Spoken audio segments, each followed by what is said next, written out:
It's 5 o'clock. I'm Vice Chairman of the Wetlands Board, and I'd like to call the board meeting to order.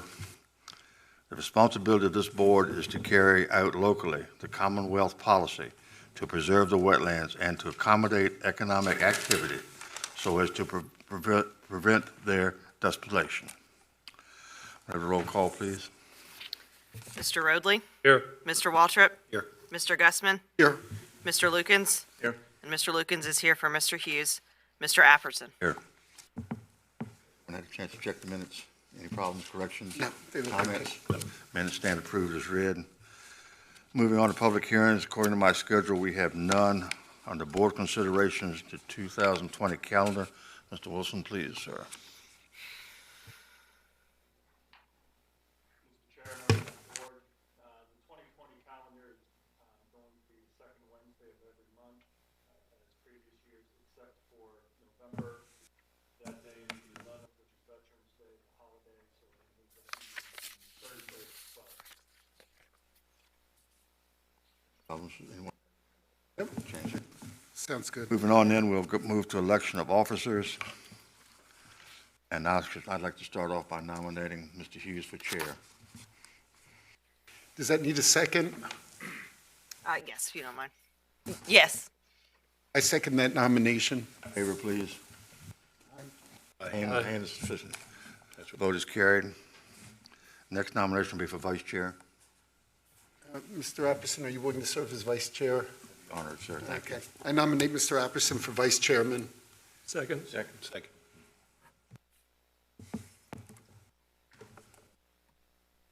Vote.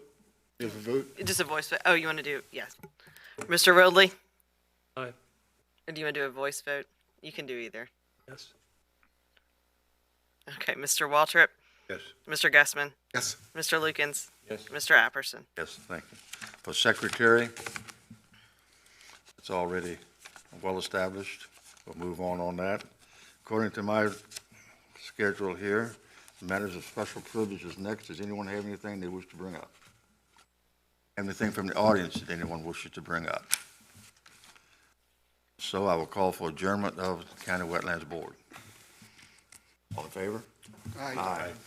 Meeting is adjourned.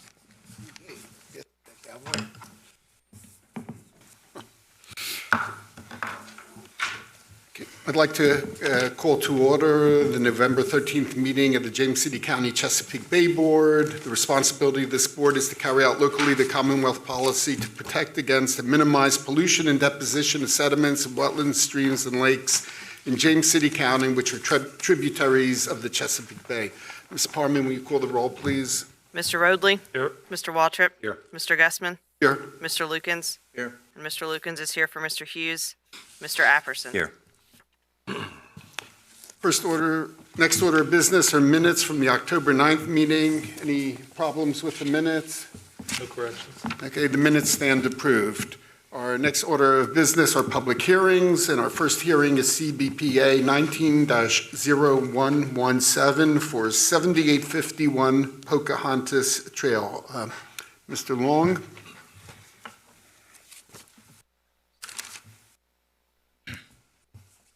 Afternoon, Mr. Chair, members of the board. Trevor Long, watershed planner, here to present CBPA 19-0117.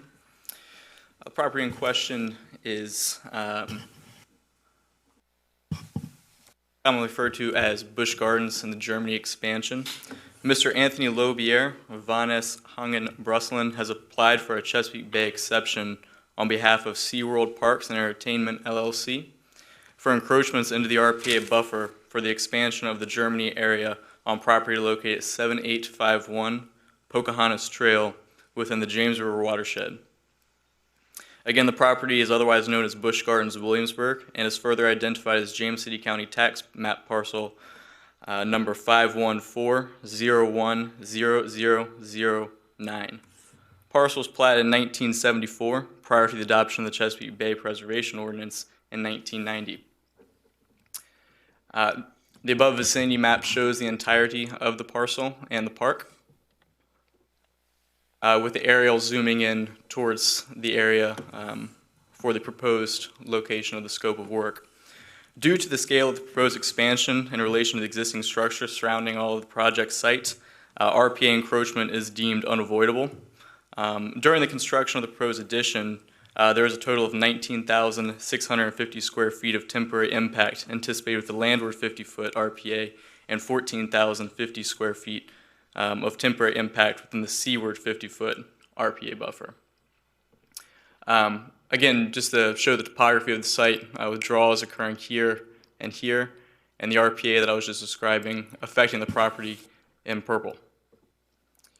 The site plan above shows an outline of the proposed scope of work, with the outer red being the landward 50-foot RPA, and the inner red being the seaward 50-foot, and the blue outlining the edge of the water.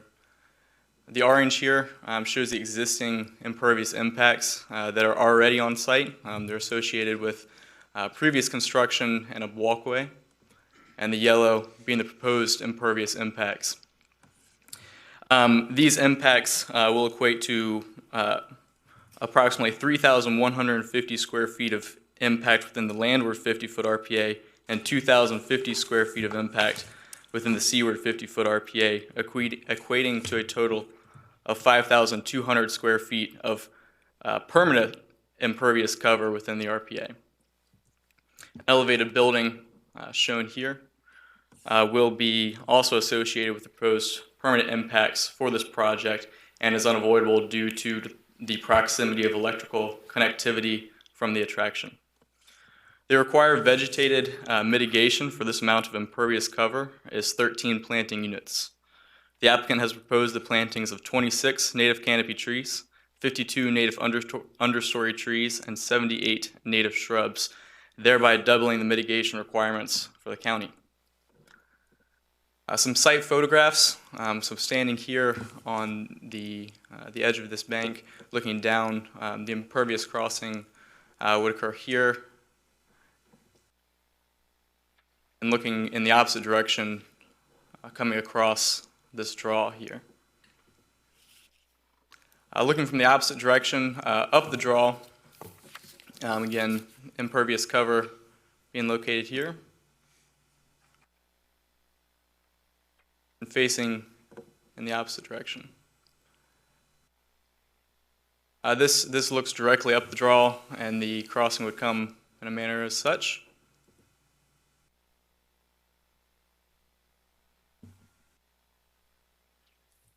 Catch basins that are highlighted here and here can be seen with the edge of water at the bottom of each draw. Staff has evaluated the application and exception request for the expansion and finds that the application does meet conditions in sections 23-11 and 23-14, that the application should be heard by the board because the expansion encroaches into the seaward 50-foot RPA buffer. Therefore, this request must be considered by the board following a public hearing under the formal exception process. Per sections 23-11, 23-14 of the county ordinance, a water quality impact assessment was submitted for the proposed project. Board may grant exceptions to section 23-7 if the application meets the following 5 conditions. The exception request is the minimum necessary to afford relief. Granting the exception will not confer upon the applicant any special privileges denied by Chapter 23, Chesapeake Bay Preservation of the James City County Code, to the other property owners similarly situated in the vicinity. The exception request will be in harmony with the proposed purpose and intent of Chapter 23 of the James City County Code and is not of substantial detriment to water quality. The exception request is not based on conditions or circumstances that are self-created or self-imposed, nor does the request arise from conditions or circumstances either permitted or non-conforming that are not related to adjacent parcels, and that a reasonable and appropriate conditions are imposed which will prevent the exception request from causing a degradation of water quality. Should the board find that the exception request meets all 5 of the conditions outlined above, staff suggests the following conditions be incorporated into approval. The applicant must obtain all other necessary federal, state, and local permits as required for the project. A surety of $10,000 be paid and in place prior to the commencement of work in a form acceptable to the James City County Attorney's Office to ensure the mitigation requirements. And that this exception request approval shall become null and void if construction has not begun by November 13th, 2020, with written requests for an extension to the exception be submitted to the Stormwater and Resource Protection Division no later than October 2nd, 2020, which is 6 weeks prior to the expiration date. Thank you, and I'd be happy to answer any questions the board may have at this time. Let me start off with a question. Do you have a map showing where the project is on the whole site? Yes. Topo map?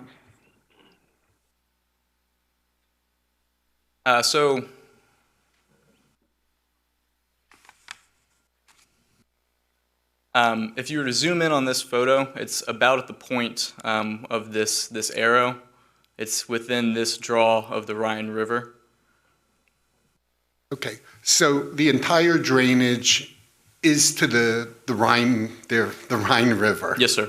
Okay, and the Rhine River, in the county's eyes, although, we're talking about wetlands, but this is in reality also considered by the county a BMP, correct? That is correct, yes. Okay, so there's nothing going directly to the James, everything is going into the BMP, and obviously the purpose of a BMP is to trap sediment. If the BMP fills in, then they have an obligation to dredge it and remediate the BMP. Yes, sir. Okay, I just wanted to make that clear. We're not talking about anything running directly out to the James or other tributaries. It's all going into the biggest BMP in the county. That is correct, yes. Okay. Within the College Creek watershed, but ultimately, One clarification, it was my understanding that they do not have the full responsibility for the BMP. I'll defer that shared- to the owner or the applicant. Just a point, anyway. Any other questions for the staff? Okay, at this time I'd like to open the public hearing. Would the applicant like to come forward and address the board?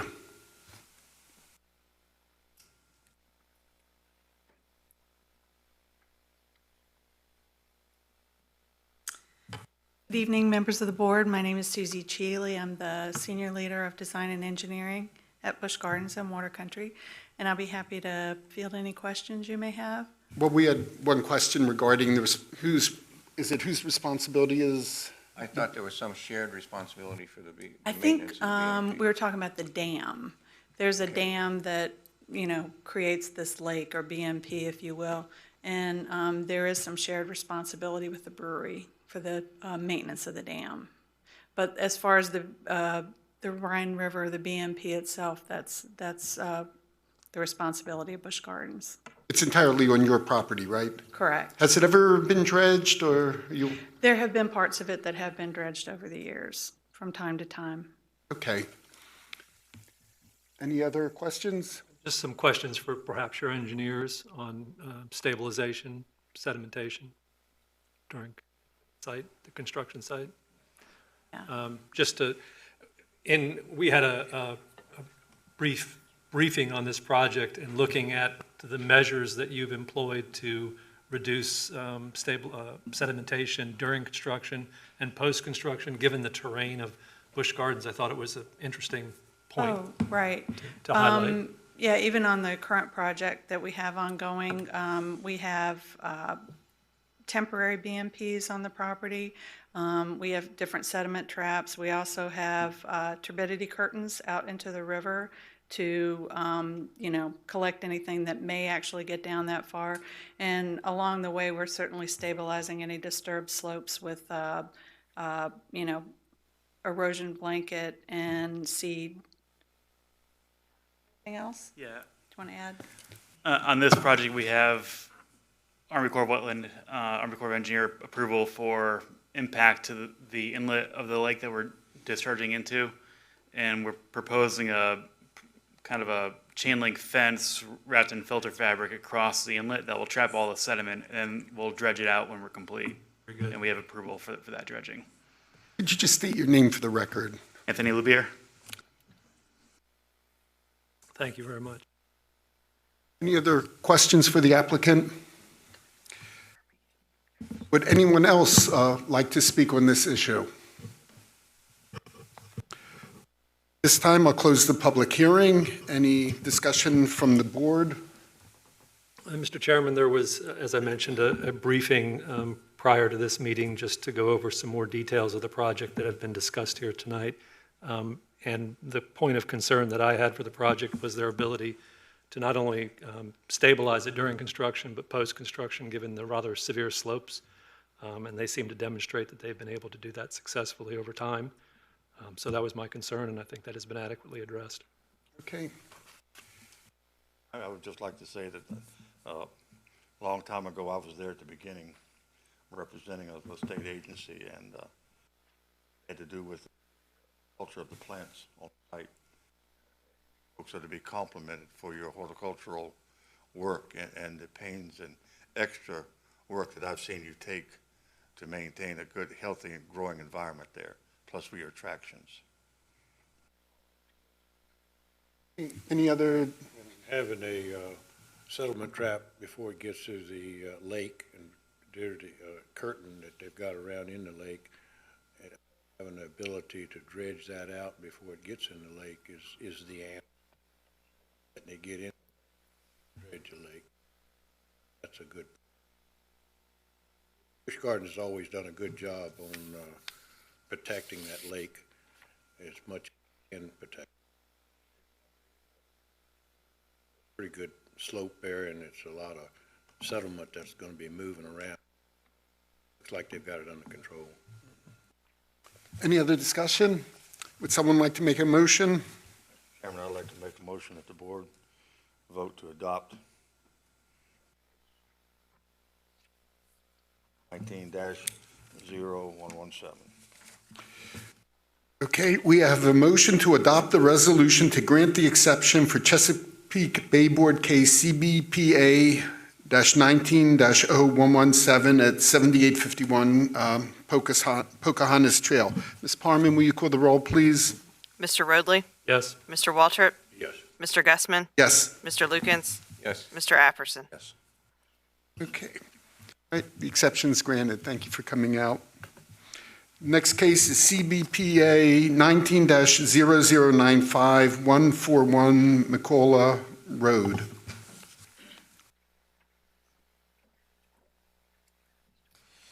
Good afternoon, Mr. Chair, members of the board. Trevor Long here presents CBPA 19-0095. Mr. Wayne Savage, Bay Design Group, has applied for a Chesapeake Bay exception on behalf of Mr. Gerard and Ms. Carrie Morelli for encroachments into the RPA buffer for the construction of a single-family dwelling, patio, terrace, and pool on property located at 141 Macaulay Road within the Kings Mill subdivision and the College Creek watershed. The vicinity map above shows the parcel in question, and the purple lines being the county watershed dividers. The total lot size of the property is 1.02 acres, of which 75% is located within the RPA. This is a zoomed-in aerial of the parcel in question and topography indicating a slope down towards the body of water, creating the resource protection area, highlighted here in purple as it affects the property. The total impacts associated with construction of the single-family dwelling, patio, terrace, and pool equate to approximately 4,069 square feet of impervious surface within the RPA. The required planting mitigation for this amount of impacts is 10 planting units, which is 10 canopy trees, 20 understory trees, and 30 shrubs. On the site plan above, the red line indicates the 100-foot RPA, with the proposed single-family dwelling here in yellow. The pool outlined here, and the proposed terrace and patio also included in this. There is a pool associated with the subdivision that is open to the public within the Kings Mill subdivision. The applicant has proposed 2 infiltration trench best management practices, or BMPs, in order to treat runoff from the construction. And the applicants have also proposed 5 planting units as vegetated mitigation component. Due to the BMP's ability to reduce runoff, this has met county mitigation requirements. Sorry, and the proposed infiltration trench here in blue. Some site photographs looking down towards the water. Water is just beyond here. And from the side, approximate location of the pool. Towards the front of the property, looking at the entirety of the proposed construction. And from the near edge of water or edge of slope, looking back up towards the front of the property. Staff has evaluated the application and exception request for the construction of the house, patio, terrace, and pool. This application meets the ordinance conditions in sections 23-11 and 23-14 and should be heard by the board because the pool is accessory in nature. Board may grant exceptions to section 23-7 if the application meets the following 5 conditions. The exception request is the minimum necessary to afford relief. Granting the exception will not confer upon the applicants any special privileges denied by Chapter 23 Chesapeake Bay Preservation of the James City County Code to other property owners similarly situated in the vicinity. The exception request will be in harmony with the purpose and intent of Chapter 23 of the James City County Code and is not of substantial detriment to water quality. The exception request is not based on conditions or circumstances that are self-created or self-imposed, nor does the request arise from conditions or circumstances either permitted or non-conforming that are related to adjacent parcels, and that reasonable and appropriate conditions are imposed which will prevent the exception request from causing a degradation of water quality. Should the board find that the exception request meets all 5 of the conditions outlined above, staff suggests the following conditions be incorporated into the approval. The applicant must obtain all other necessary federal, state, and local permits as required for the project. A surety of $2,000 be paid and in place prior to the commencement of work in a form acceptable to the James City County Attorney to ensure the BMP as-built and mitigation requirements. This exception request approval shall become null and void if construction has not begun by November 13th, 2020, with written requests for an extension to an exception submitted to the Stormwater and Resource Protection Division no later than October 2nd, 2020, which is 6 weeks prior to the expiration date. Thank you very much, and I'd be happy to answer any questions at this time. I'm going to lead off with my question first. How do we know that an infiltration trench will work at this spot? Or do they do borings and look at this, the substrate and make sure? Do they do an actual a test, like a percolation test of some sort? I will defer that question to the applicant and allow him to explain what process he went through for the BMP design. Okay. Any other questions for the staff? All right. At this time, I'd like to open the public hearing for CBPA 19-0095. Would the applicant like to come forward and address the board? And I assume you heard my question about the infiltration trench. Good afternoon, Chairman and board members. My name is Wayne Savage with Bay Design Group. I'm the engineer for the project. The owner, Ms. Morelli, is here as well, so she can answer some questions as well if you have more. As far as the BMP goes, we typically select BMPs for sites that, especially residential projects, typically borings are not done for residential projects. We typically look at the available soils mapping to determine whether or not those soils would generally be suitable for an infiltration trench and would support infiltration, as you discussed. Due to the soils found on site here, based on the mapping that we have available to us without doing borings, it does appear that they will be conducive to an infiltration trench of this nature. I will say that the BMP in this location for the pool completely surrounds the entire pool in this situation. So it will completely capture any runoff from the pool or any backwash or anything of that matter before it were to go into the pond or into the in Kingsmill Pond. Also, if it's determined during construction that the soils are poor in the immediate depth of where the infiltration trench is going, we can also make sure the contractor amends those soils with better soil media to allow for positive infiltration. Is there an underdrain for that? There is not one proposed, but there can be, which would, again, do the same thing. It would treat all nutrients at that point, and it would just allow for the water to escape so that it didn't flood back into the pool water. So, Do you have a map, staff, of the drainage area that's serviced by that BMP? Or maybe the site plan, and you can just point it out? I mean, we have one on the third sheet of our site plan. I don't know if you guys have that in a PDF. I can give this around to them. Mr. Roadley, that information was submitted to staff. It did not make it into the presentation, but is available online. Thank you. A question, on your site plan, you show kind of between driveway surface and the house, a proposed trench drain. Is that actively connected to the infiltration trench, or? No, that is for just detaining water from the garage roof, just the front half. And that's something that the architects have proposed as part of their project, and it's completely outside of the RPA and will drain. Is there an active outlet of that, or is there an outlet? I honestly, I cannot answer that. I did not design that part of it. That came from the architect, and that was their proposal as part of their design. Again, it's out of the RPA, and I believe they're catching the water from the roof, and I think they're discharging it down the slope to the, what is that, I guess to the north.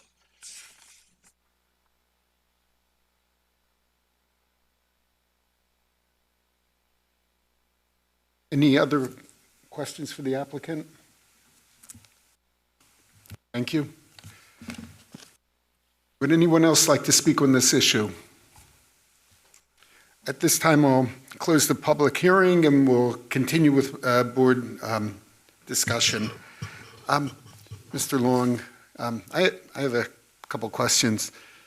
I need some technical advice here. So they don't do borings or do any kind of percolation test. They just look at the soils, and if there's a problem, they will excavate the soils and add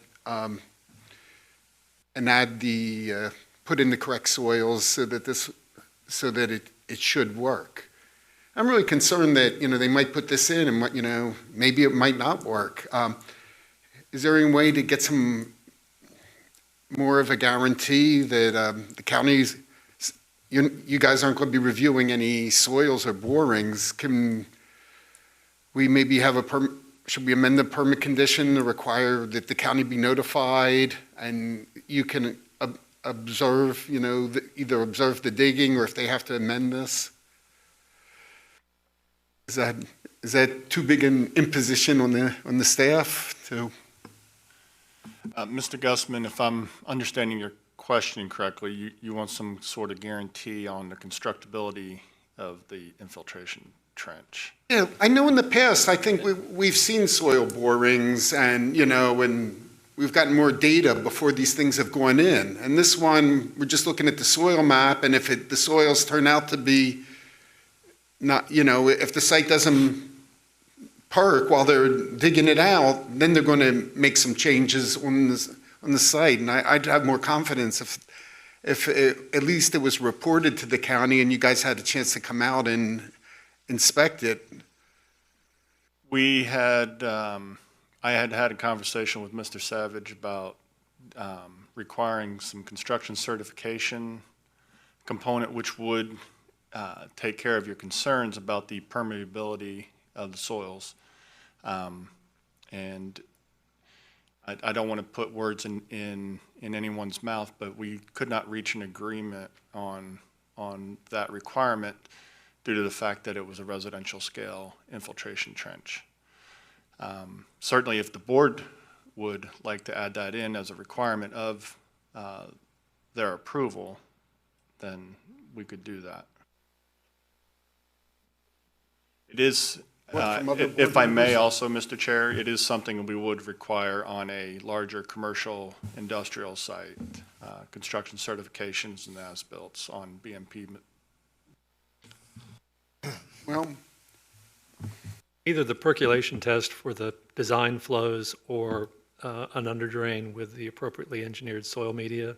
My concern is that it fails and overtops, and then it creates more of an erosion problem, as well as not treating the water that's supposed to go to it. So either one of those, an underdrain with the appropriately designed soil media would probably accommodate that concern.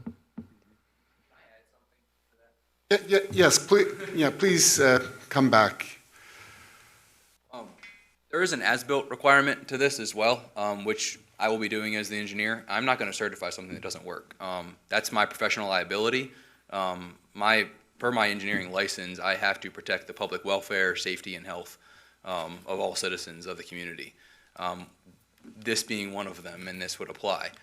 So as part of my as-built certification of the structure, I would also be certifying to the capability of the soils.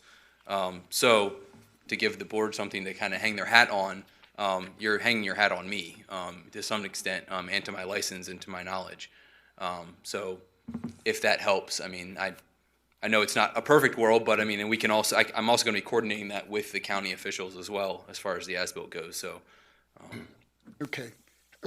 Well, how would you feel about if you have to amend the soils or you run into soil problems that we might, I'm going to propose an amendment that you notify the you notify the county and give them an opportunity to inspect it. I think we would do that anyway, so.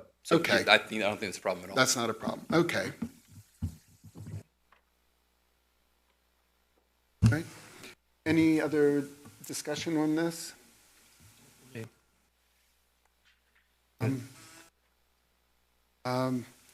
We're seeing more and more infiltration trenches. We're getting some really hard cases where just, plantings don't suffice, and we're seeing a lot more infiltration trenches, and I'm hoping they're all going to work, but sooner or later, some may have problems.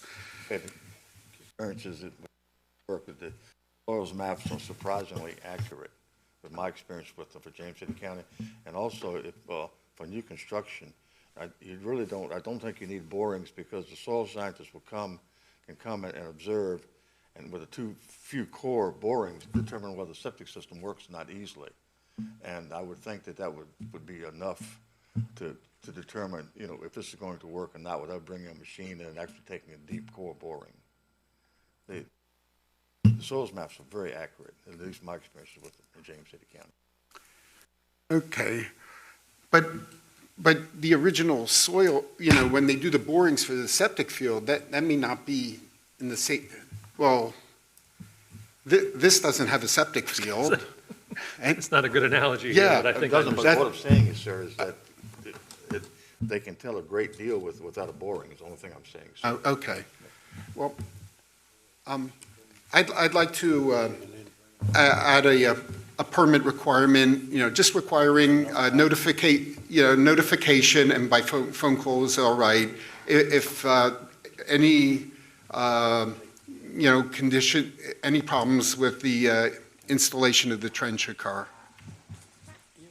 I don't know, there's enough fall there that you could put an underground drain that would, once it filters through this, the excess could filter out, and that would take care of that situation. It'd have some problems with it not draining right, filtered. Come back up and address that. I mean, how much problem is it to put a drain underneath that filtration system that would, once it filters through that, it would drain out if you have a problem? It's not a problem at all. We've done it before on many projects. Yeah, it's very easy to do. It gives you a guarantee. Yeah. So is this an either or proposition? If the soils aren't conducive, then an underdrain? That, or we can, if you prefer, I mean, we could just add an underdrain, and I can send the revised detail to the county staff and just go ahead and put it on the plans, and that way it's done. And you don't have to add a condition at all. That sounds like a better approach, okay? Sure. So It's not a big deal, I mean, that's what. No, I'm- there's not. okay, then I'd like to amend my proposed amendment to include, the possibility of an underground drain as well. That eliminates the problem. Yeah, that's a good idea, thank you. Okay, would someone like to make a motion on this? Mr. Chairman, I move that we adopt the resolution to grant the exception for Chesapeake Bay Board case CBPA 19-0095 at 141 Macaulay Road with the provision for an under drain in the infiltration trench. Mr. Chair, I believe there might be another person in the audience who wishes to speak to this case. I apologize. If you would please open up the public hearing Okay, again. excuse me, if I didn't recognize you earlier. At this time, I wish to reopen the public hearing for 19-0095. Good evening. My name is Debbie Phillip, and I am a close neighbor of this proposed project. And my understanding is that they feel they have a need for a pool. I'd just like to point out that I went over and walked it and drove it. They are 3 minutes by car from the Mounts Bay Pool, which is for all residents of Kings Mill. And then I also walked it, and it took me 13 minutes to walk from this particular spot to the pool. I just do not understand why they would need a pool. It will impact a lot of us, so I would just like to, that's my objection. Okay. Thank you. Thank you very much. Thanks for coming out. All right, we've heard another comment on that. The applicant care to respond to that? Is there any special circumstance that he's aware of?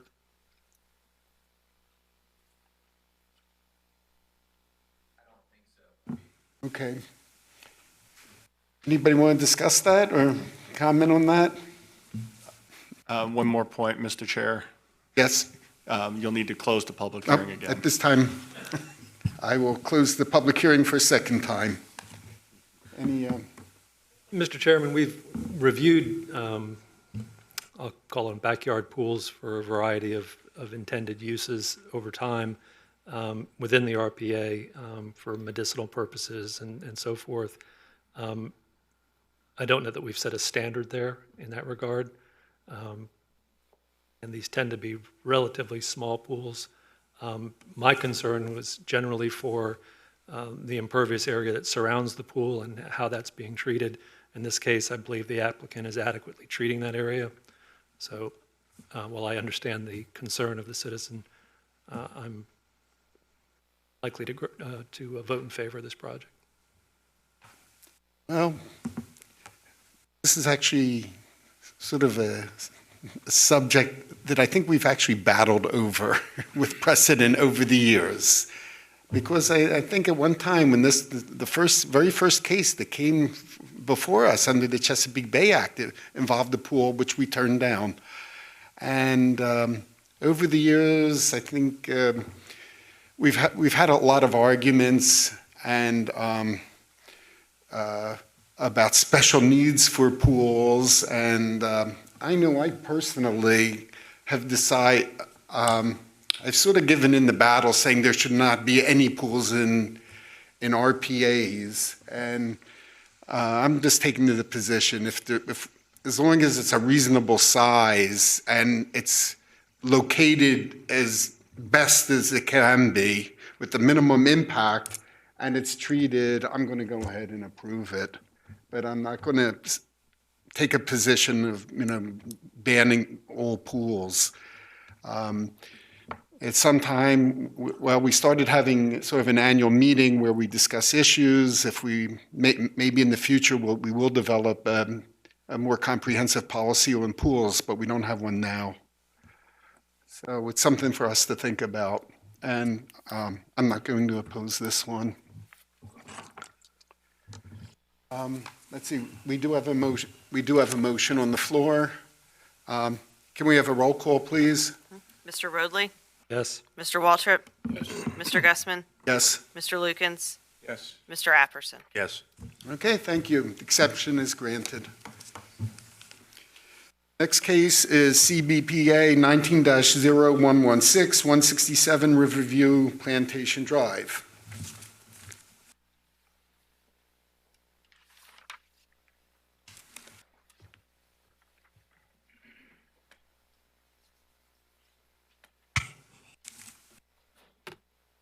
Before we start, just want to remind the board to speak directly into the microphones. The audio is having a little bit of difficulty picking up several voices.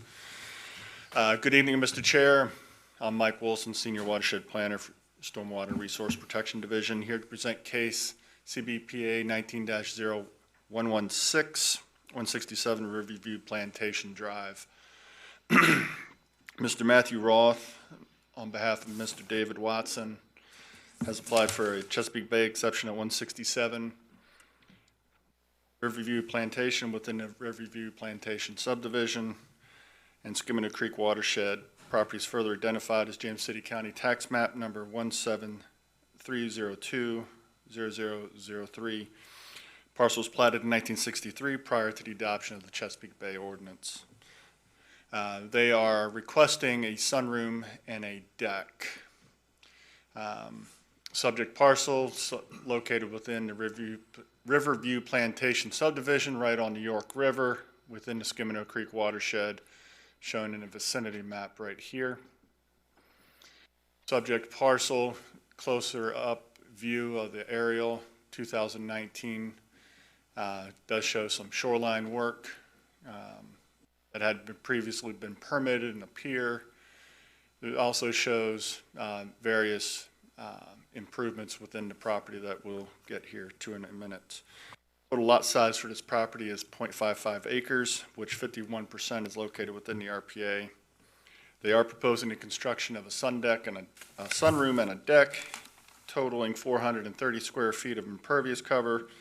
And as part of this proposal, they are removing existing impervious cover equaling 384 square feet with a total net increase of 54 feet of impervious cover.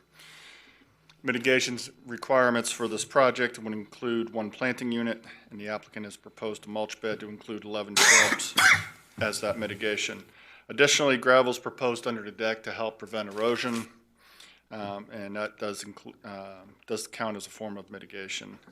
Therefore, county mitigation requirements have been exceeded. Topography of the site does go from the high point of the road down to the York River. The RPA, as it impacts this property, the entire house except for a very small portion of the garage is within the RPA. Proposed project is in the rear of the house. Site plan that was submitted, RPA 50-foot line, 100-foot, the landward 50-foot RPA line, seaward 50-foot line here, and existing impervious cover to be removed, shown there, and proposed impervious addition, including a walkway to the existing pier that we saw in the aerial photograph, sunroom and deck up here against the house. Proposed mitigation shown in this area here, downstream of the proposed improvements, including 11 shrubs and a mulch bed, and listing some photographs of the existing site. The proposed renovation here, this stuff would be removed. Sidewalk here would be replaced.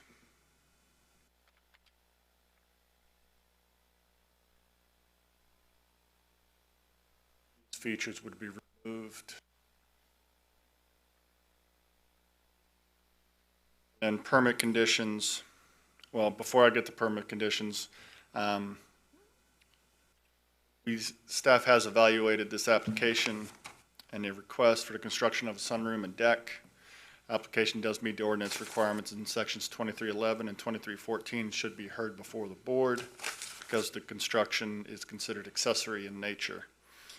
The board may grant exceptions to 23-7 if the application meets the following 5 conditions. Number 1, the exception request is the minimum necessary to afford relief. Number 2, granting the exception will not confer upon the applicant any special privilege denied by Chapter 23 Chesapeake Bay Preservation of the James City County Code to other property owners similarly situated in the vicinity. Number 3, exception request is in harmony with the purpose and the nature, intent of Chapter 23 of the James City County Code and is not of substantial detriment to water quality. Number 4, the exception request is not based on circumstances or conditions that are self-created or self-imposed, nor does the request arise from conditions or circumstances either permitted or non-conforming that are related to adjacent parcels. And number 5, reasonable and appropriate conditions are imposed, which will prevent the exception request from causing a degradation of water quality. Should the board find an exception request meets all those 5 conditions, staff suggests the following conditions be incorporated into that approval: that the applicant obtain any other necessary local, federal, state permits as required for the project.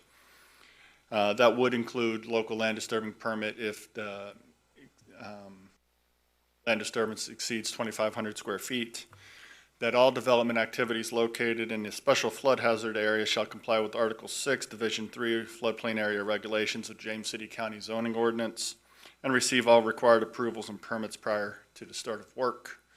That a surety of $250 be paid and in place prior to the commencement of work in a form acceptable to the county attorney's office to ensure the planting mitigation requirements.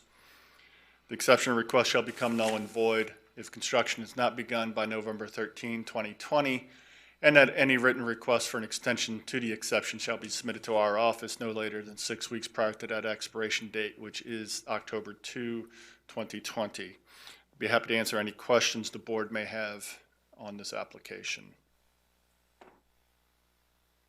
Any questions for the staff? Nope. Do you know when the revetment was put in, the shoreline protection? I do not. Mr. Roth may have that information, but I know it was permitted. Right, it's something of an anomalous contour, in comparison with the neighboring properties and so forth, so it. I believe it was in response to a storm event that had washed out the shoreline. Let me go back to the aerial photograph so we can see it easier. I believe you're talking about that shape. Right, right. Just want to make sure I was clear on your question. Yeah, so it's not directly germane to the request, but I was curious. Right. Any other questions for staff? At this time, I'll open the public hearing for 19-0116. Mr. Roth? Evening, members of the board. I'm Matt Roth, president of Roth Environmental, 700 Prescott Circle, Newport News, Virginia. I'm here this evening to represent David and Donna Watson. They apologize they could not be here this evening. They got called out of town unexpectedly. 167 Riverview Plantation Drive. To start off, I'll answer your question. The shoreline work appears to have been done back in the 2002-2003 timeframe when the house was built. The lots were all subdivided in that area back in the early 60s. I think it was 1963. And then over the years, different parcels were developed. I believe there was a storm that actually came through that ate a bunch of the shoreline away from this specific property. The shoreline to the north and the south were more protected and therefore didn't take quite as bad of a beating as this one did. But there is a continuous riprap shoreline now that goes across all of the properties.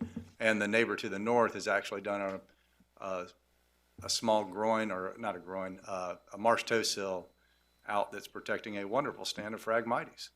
So kind of odd how those things fill back in, but they do. Yeah. But it is stabilizing the shoreline quite well now. Thank you. Mike's done a good presentation on the project. I'll go over a little of this again.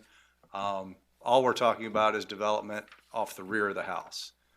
There's nothing going to be touched from the back of the house forward. So all we're talking about is some redevelopment in the rear.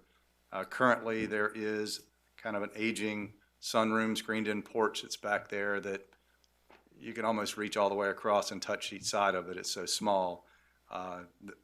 My client purchased a property, I believe it was a year or two ago, and they've come to, they were looking to do a little bit of remodeling, get a little bit better room on the back of the house, and obviously have a nicer area in the rear yard.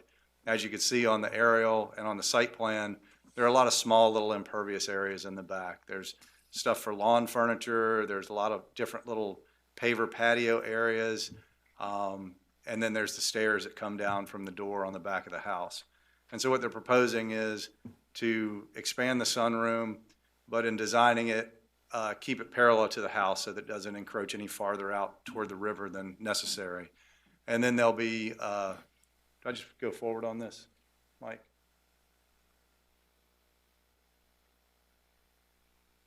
There you go. And then one more.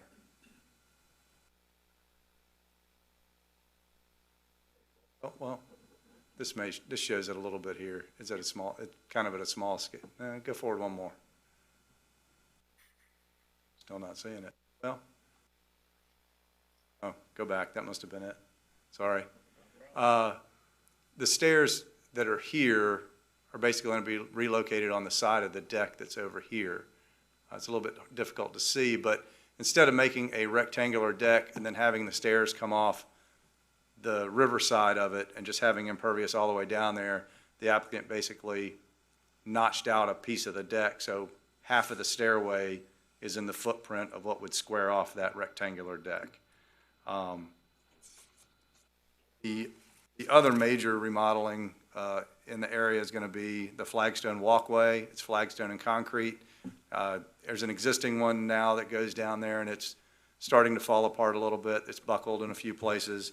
And in order to install the stairway, it was going to be better to realign that anyway. In doing the realignment and putting a small landing right in front of the stairs and then taking it out to the pier, they were actually able to reduce the impervious area of the walkway by 8 square feet. So in total, our impact additional impervious area in the buffer is going to be 54 square feet when you remove all the smaller or small impervious areas and then the existing patio. And as Mike stated, the mitigation is going to be the removal of the impervious area or construction over existing impervious area. One mitigation unit of vegetation, which will be 11 shrubs, 229 square foot mulch bed that is currently a grassed-in yard area, and then the gravel under the deck that will help promote infiltration of stormwater that flows through the deck. I'm happy to answer any questions that you have. Any questions for Mr. Wolf? No questions.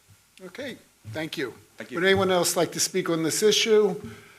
This time I'll close the public hearing. Any discussion among the board? Pretty straightforward, in my opinion. Yep, pretty straightforward, pretty minimal impact.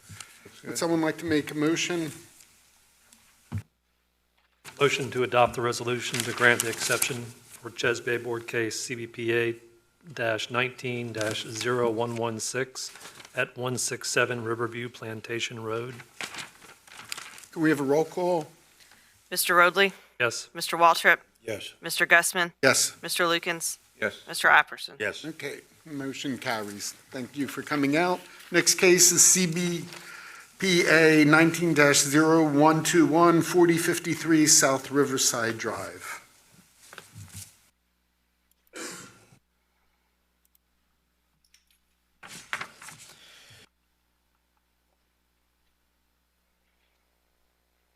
Good afternoon, Mr. Chair, members of the board. Trevor Long, James County Watershed Planner, here to present CBPA 19-0121. Mr. Robert Kaufman has applied for a Chesapeake Bay exception for encroachments into the RPA buffer for the construction of an addition to a single-family dwelling on property located at 4053 South Riverside Drive within the Chickahominy Haven subdivision and the Yarmouth Creek watershed. Parcel was platted in 1961 prior to the adoption of the Chesapeake Bay Ordinance and can be found in the vicinity map here. in the Chickahominy Haven subdivision. An aerial photograph of the property outlined in blue. Topography as it affects the property, it slopes off towards the water and is fairly flat for the rest of the property, with a resource protection area affecting the property about midway through the existing single-family dwelling. There is floodplain on the property, as it affects here in blue and green. The total lot size of the property is 0.34 acres, of which 44% is located within the RPA. Applicant is proposing a 12-foot by 18-foot addition to the existing single-family dwelling on property to address health and mobility concerns of the applicant. The proposed encroachments equate to a total of 216 square feet of impervious surface within the RPA.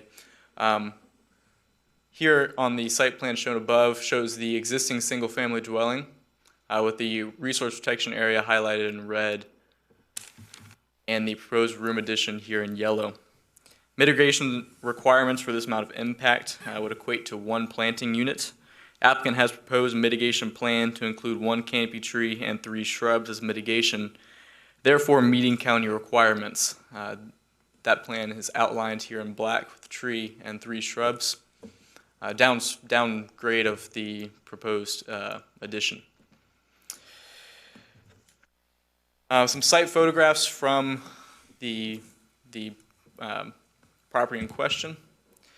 You can see the outline of the addition here in pink. It's been staked out and outlined, looking towards the river and the house, so near corner. And standing from the driveway, looking into the addition. Staff has evaluated the application and exception request for the construction of the addition to the existing single-family dwelling and finds that it meets ordinance conditions in sections 23-11 and 23-14. Should be heard before the board because the addition is considered accessory in nature. Board may grant exceptions to section 23-7 if the application meets the following 5 conditions. The exception request is the minimum necessary to afford relief. Granting the exception will not confer upon the applicant special privileges denied by Chapter 23 Chesapeake Bay Preservation of the James City County Code to other property owners similarly situated in the vicinity. The exception request will be in harmony with the purpose and intent of Chapter 23 of the James City County Code and is not of substantial detriment to water quality. The exception request is not based on conditions or circumstances that are self-created or self-imposed, nor does the request arise from conditions or circumstances either permitted or non-conforming that are related to adjacent parcels, and that reasonable and appropriate conditions are imposed which will prevent the exception request from causing a degradation of water quality. Should the board find the exception request meets all 5 of the above conditions, staff suggests the following conditions be incorporated into the approval. The applicant obtain all other necessary federal, state, and local permits as required for the project. All development activities located in the special flood hazard area shall comply with Article 6, Division 3 Floodplain Area Regulations of the James City County Zoning Ordinance and receive all required approvals and permits prior to the commencement of such activities. A surety of $250 be paid and in place prior to commencement of work in a form acceptable to the James City County Attorney to ensure the mitigation plantings, and that this exception request approval become null and void if construction has not begun by November 13th, 2020, with written requests for an extension submitted to the Stormwater and Resource Protection Division no later than October 2nd, 2020, which is 6 weeks prior to the expiration date. Thank you very much, and I'd be happy to answer any questions. Any questions for staff?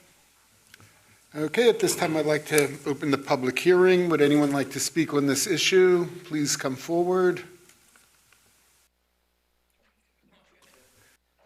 I'm not sure what I can add. Okay. But Just state your name. Yeah, my name's Robert Kaufman. That's our property. Basically, we're looking for a master bedroom downstairs because my wife had her knee replaced and is about to have another one replaced. And we're feeling like stairs are going to be a challenge pretty soon. So we've attempted to do that, and it's the only place where it looks like we can put it. So I answer any questions. So if you have access any. to this addition will be through the existing home? Yes, sir. Yeah, there will be no access from the outside. Very good. Okay, thank you. Thank you for coming out. Would anyone else like to speak on this issue? At this time, I'll close the public hearing. Any discussion from the board?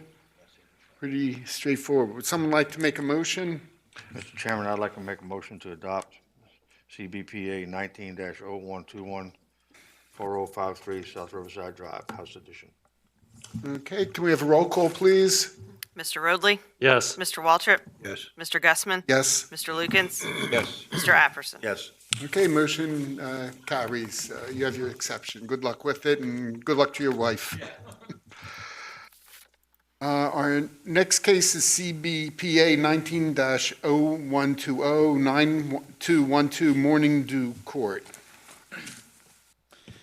Good afternoon, Mr. Chair, members of the board. Trevor Long, Watershed Planner, here to present CBPA 19-0120. Mr. Doug Harbin of Wayne Harbin Builders Incorporated has applied for a Chesapeake Bay exception for encroachments into the RPA buffer for the construction of a single-family dwelling on property located at 9212 Morning Dew Court within the Retreat subdivision and the Diaskin Creek watershed. Parcel was platted in 2002 after the adoption of the original Chesapeake Bay ordinance. The vicinity map above shows the proposed parcel and the Diaskin Creek watershed, which is outlined here in purple, and the Retreat subdivision. Aerial photograph showing the property in question outlined in blue with topography affecting the site as above. The resource protection area as it affects the property. The total lot size is 3.39 acres, and 97% of it is located within the RPA, which is highlighted on this property here in yellow. The applicant is proposing the construction of a single-family dwelling, equating to a total of 3,516 square feet of impervious encroachment into the RPA. Clearing for a primary septic sewer drain field is included in the site plan, along with the construction of a deck. The site plan above shows the building setback line here in black, with the solid black line being the property line behind the setback line. The far red dashed line being the landward 50-foot resource protection area, and the furthest one being the seaward, with the edge of wetlands that have been delineated on site here in blue. The limits of clearing are established here with the green hatching, and the proposed single-family dwelling here in yellow, along with the driveway and access. The proposed drain field included in the limits of clearing behind the house, and a proposed swale that is proposes mitigation. Mitigation requirements for this amount of impact would equate to 9 planting units. The applicant has proposed a mitigation plan to include 4 canopy trees, 10 understory trees, and 22 shrubs as mitigation, which would equate to 5 planting units. The applicant also proposes to make a payment into the county's Chesapeake Bay Restoration Fund of $3,000 in order to meet mitigation requirements. Staff has evaluated the application and exception requests for the construction of a single-family dwelling and finds that this application does meet ordinance conditions in sections 23-11 and 14. It should be heard before the board because the construction of a single-family dwelling within the 50-foot seaward RPA on lots platted after the enactment of the Chesapeake Bay Preservation Ordinance must be considered by the board. Some site photographs at the entrance of the property, looking towards the proposed development, and some flagging in the field to indicate areas of construction.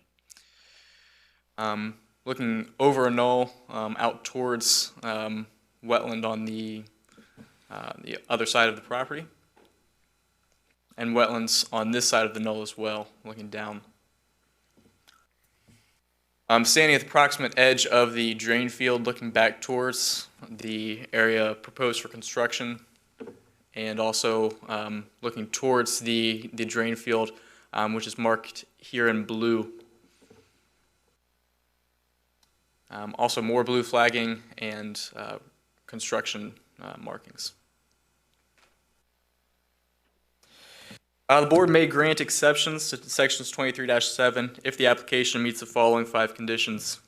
The exception request is the minimum necessary to afford relief. Granting the exception will not confer upon the applicant any special privileges denied by Chapter 23, Chesapeake Bay Preservation of the James City County Code to other property owners similarly situated in the vicinity. The exception request will be in harmony with the purpose and intent of Chapter 23 of the James City County Code and is not of substantial detriment to water quality. The exception request is not based on conditions or circumstances that are self-created or self-imposed, nor does the request arise from conditions or circumstances either permitted or non-conforming that are related to adjacent parcels. Reasonable and appropriate conditions are imposed which will prevent the exception request from causing a degradation of water quality. Should the board find the exception request meets all 5 of the conditions outlined above, staff suggests the following conditions be incorporated into the approval. That the applicant must obtain all other necessary federal, state, and local permits as required for the project. A surety of $2,000 be paid and in place prior to the commencement of work in a form acceptable to the James City County Attorney to ensure the mitigation plantings.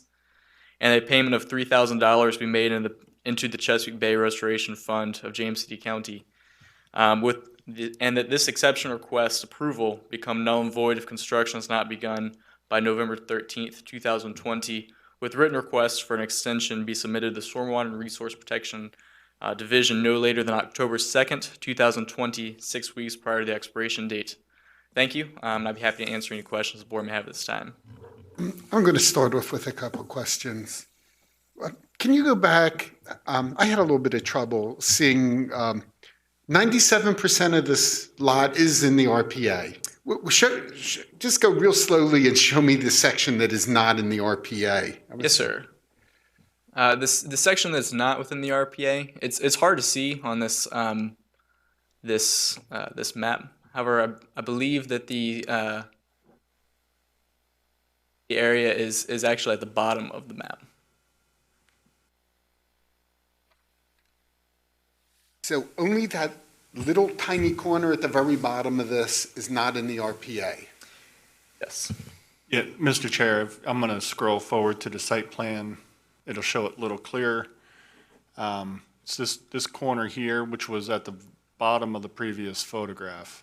That's the only area that's outside of the RPA.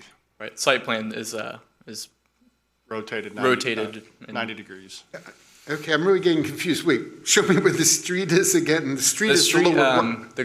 The cul-de-sac is right here. So with the access coming in through here. So everything on the cul-de-sac side is in the RPA. It's Yes, only sir. that one little corner. Okay. But this subdivision got approved after the Chesapeake Bay Act. How did that happen?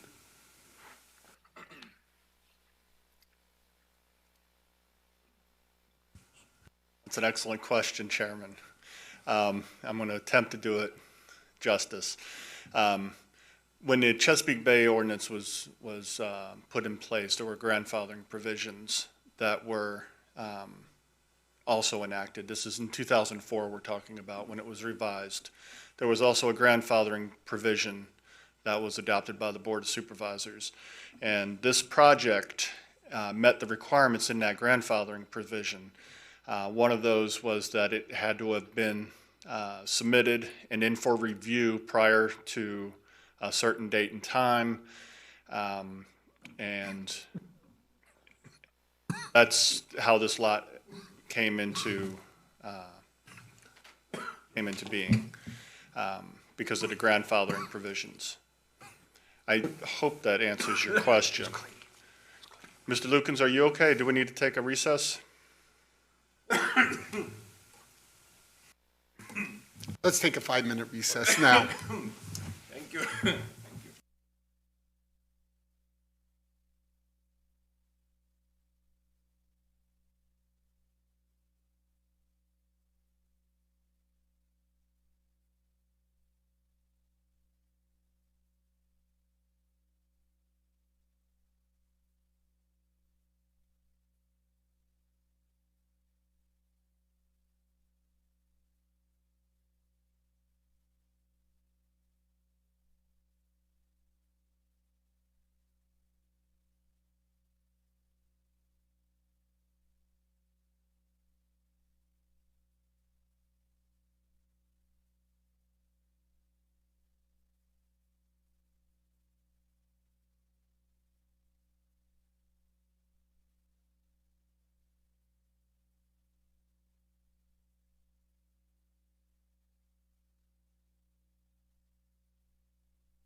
We Thank you, were. Mr. Chairman. You're welcome.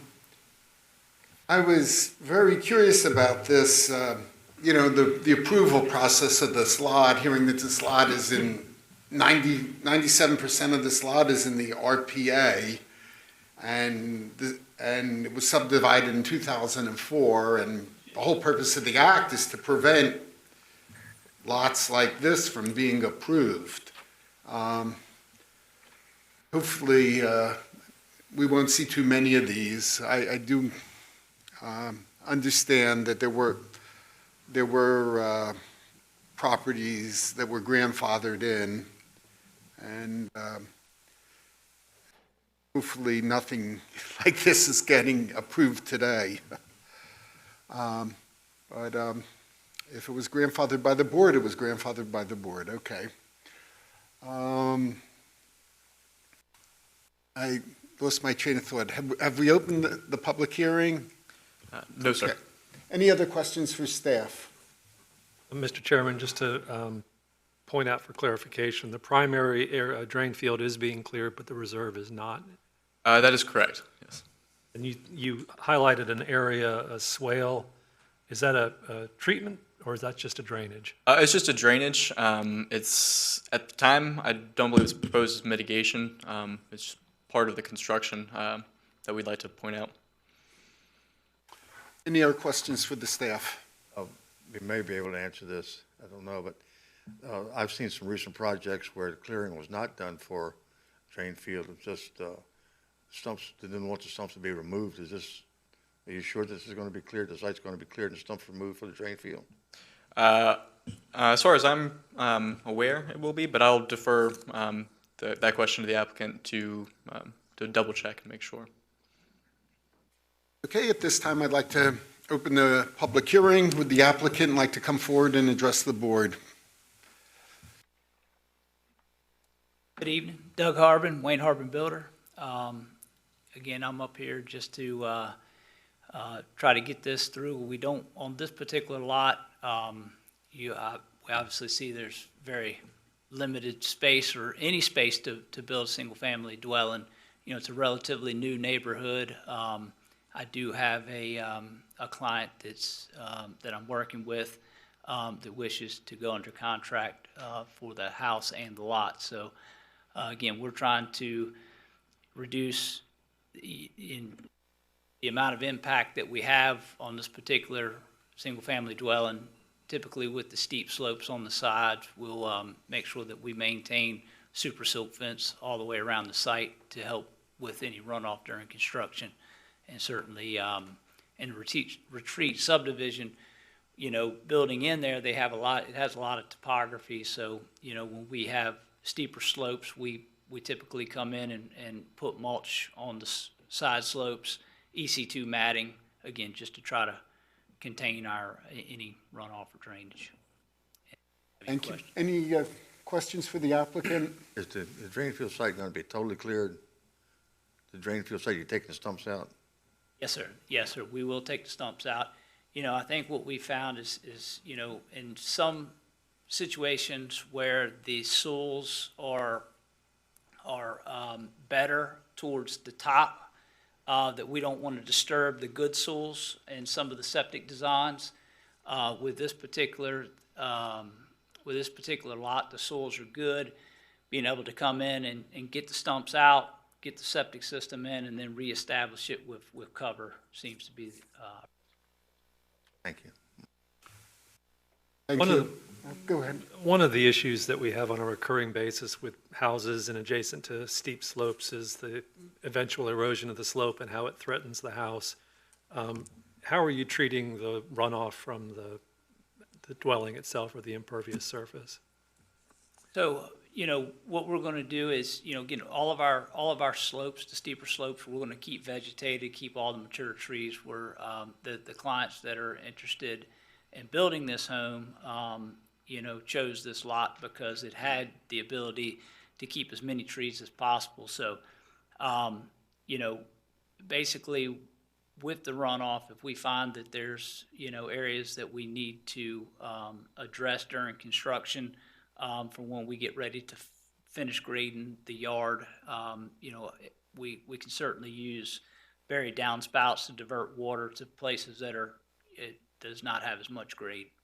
I would encourage you to do that just because of the very nature of, over time, it doesn't happen in the first year, 2 years, but 10 years from now, we come up with they want to put a retaining wall downgrade because it's eroding next to the foundation. So just please keep that into consideration. Any other questions for Mr. Harden? Thank you, sir. Would anyone else like to speak on this issue? At this time, I'll close the public hearing. Any discussion from the board? As I said earlier, this is a terrible lot, but it was grandfathered in. It looks like you've got more lots around that cul-de-sac. Is this going to be an own-current event that other ones are going to come in with the same situation, do you think? Mr. Waltrip, I can answer that question because I had the same concern. The lot directly to the south or on the screen to the right of this lot will have some RPA on it, but the rest of the remaining lots on that street have no RPA. So you may or may not see another case on this particular street. It depends on the nature of the design.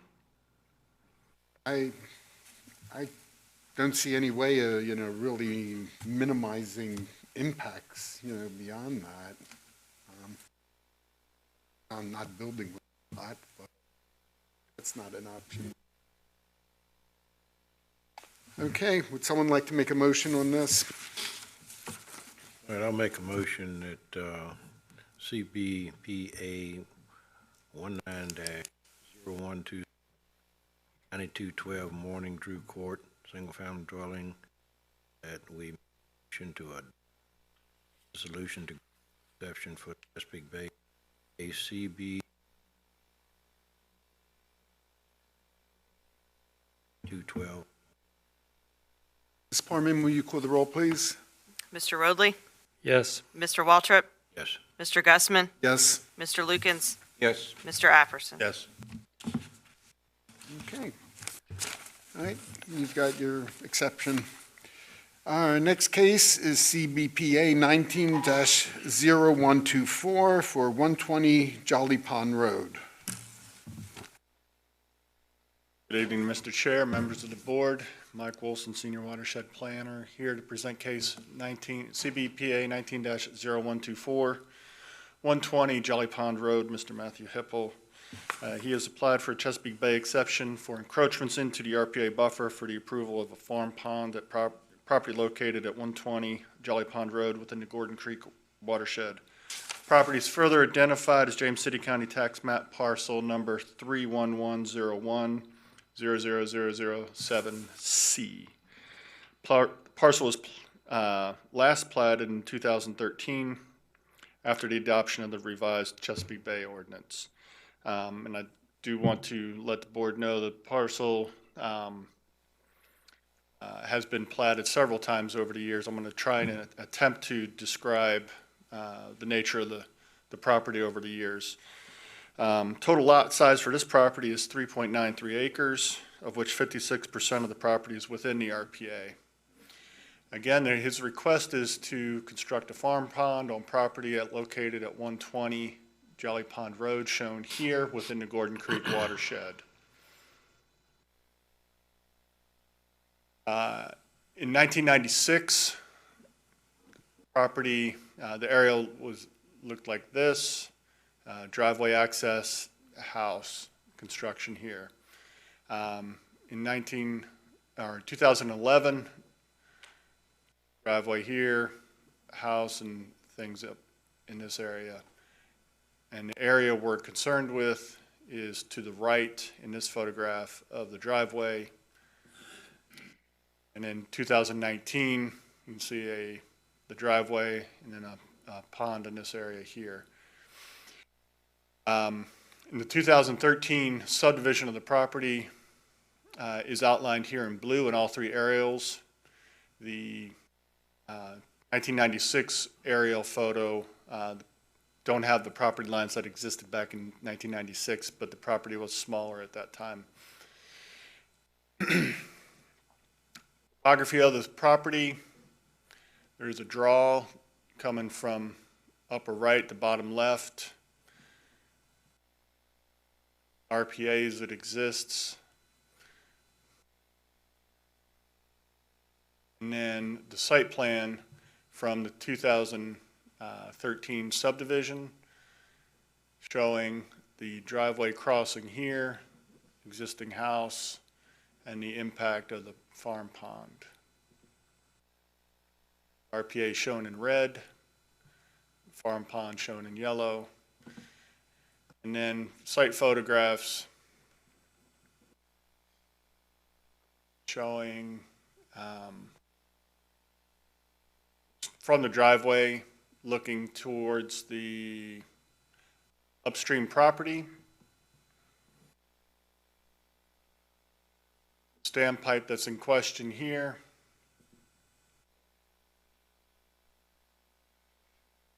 Standpipe again here.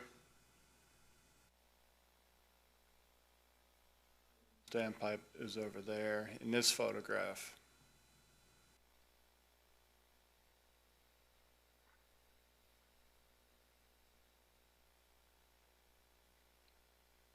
So back in 2013, Mr. Thomas Hipple Jr., Matt's father, subdivided the property he owned and to several of his sons. The area in question was platted to Matthew. In 1995, a driveway culvert crossing was constructed. There was no RPA at the time in 1995, and driveway crossing was built up in approximately 2016, according to some information I've been given, and the resulting dam embankment and standpipe created a pond. The staff's understanding that the pond was created back when Mr. Thomas Hipple owned the property. We do not have any records in our files that any Chesapeake Bay exception was granted for the pond, and Mr. Matthew Hipple is now requesting an after-effect approval for that impact. Earlier today, I received an email from Michael Hipple, one of the brothers, outlining his concern. He also emailed several photographs, which the board has in their possession, showing some flooding that has occurred on a third brother's property, Mr. Mark Hipple, with he owns the horses, and some of those other photographs showing some construction occurring in 2016. Staff has not had much time to evaluate the newest information, and cannot make any comments regarding that information. In your packet, there are two resolutions. One that would keep the standpipe and farm pond as constructed and approve the impact, and one that would remove the standpipe and restore the stream to a free-flowing stream. I can tell you that Michael Hipple's request in his email is that it be restored to a free-flowing stream. Happy to answer any questions to the best of my abilities. I do know Matthew Hipple and Mark Hipple are in the audience tonight. I don't know if either one would be willing to speak to the issue. Mr. Wilson, so just for clarification on dates, the road was constructed in 96, 97? That's my understanding, mid-1990s. And it was elevated into a pond? After that. in sometime in the 2010, 2015 area, timeframe. There appears to be quite a bit of algae on the pond. What area is that pond effectively treating at this point? On one of the adjacent properties, Mr. Mark Hipple, he does have livestock on his property. That pond is acting as a BMP for the livestock waste. I'm guessing that's what's contributing to the nutrient load and the algae blooms that we see in this photograph.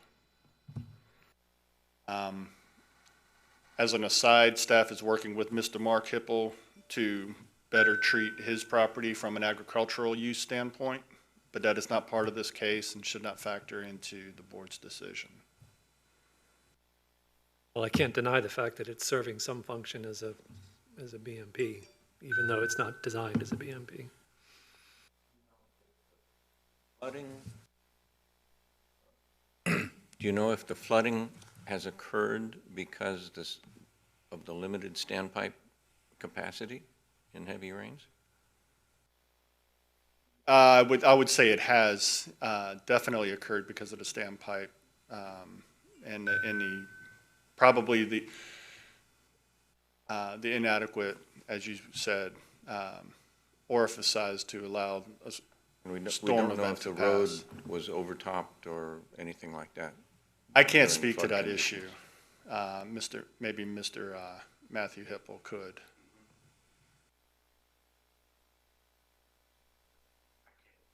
That pond is really eutrophic. I mean, that is, I can just, to build a pond in the county, what would be the county requirements for putting in a pond? A permitted pond? We would want to see engineered drawings. We would require land disturbance permit. We would require surety, as-built, construction certification. If it was a BMP on a construction site for a commercial site, if it's an agricultural BMP that is put in place for the Colonial Soil and Water District type activities, we would let them handle the type of BMP design. We would not be involved. There's a difference between whether it's an urban, suburban type BMP or an agricultural BMP. What is this area? With zoned agriculture, there's certainly ag activities taking place in the watershed.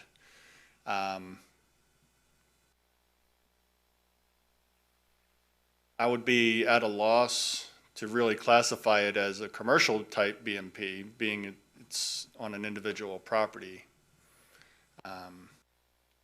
I can't answer it doesn't fit into a nice, neat bucket. Any other questions for the staff? Okay, at this time, I'd like to open the public hearing. Would the applicant like to come forward and address the board? Mr. Chairman, members of the board, my name is Matt Hipple. I live at 120 Jolly Pond Road. Thank you for the opportunity to address the board tonight. This pond came into play in a couple of different ways. The access coming down to the, around on the property coming up to the house used to go down in the bottom and come back up, and that was approved in regards to standpipe put in, or not standpipe, pipe put under the road so it could access. The properties up above me, which my brother owns, and then the property beyond that that's at the corner of Jolly Pond and Centerville Road, all that water comes down through there. What it used to do is it would run across that roadway area there and wash out the road and everything down. Talked to my father, who used to own that property before he subdivided and gave that piece to me. And we talked about, how can we stop that the gravel and everything ended up downstream and kept washing out everything down there. The timbers and everything on the driveway kept washing out. So the thought was is to build the road up to take that across there. So when I built the road up, I put the standpipe in place, took the old pipe out that was almost crushed, put a new heavier gauge pipe in, turned it up. The pictures that Michael had sent over today were pictures of when the standpipe was another 3.5 feet taller than it stands currently now. The standpipe that's in there currently now is cut off at a point where it is below grade that it does not flood my brother Mark's property at all. It stops at his fence line, everything then goes through there and right on out. That pipe elbows and comes up, goes under the road, completely to the other side. That whole area down there, when Dad brought the property back in '61, and then later turned into a family subdivision, we used to have hogs in that whole area. That was where the hog pens were and everything there.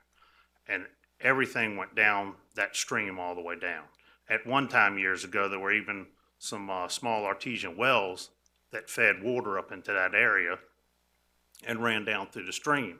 So by placing this in there, what it's done is it's taken all the runoff from our properties that come down through there and go down through the stream and giving them a chance to settle in and the sediment to set there before it goes out into the stream. If you were to come out to the property and look at the stream and how well it's established further down the property, the rest of our property going through, it's just as natural and clean and everything as it needs to be.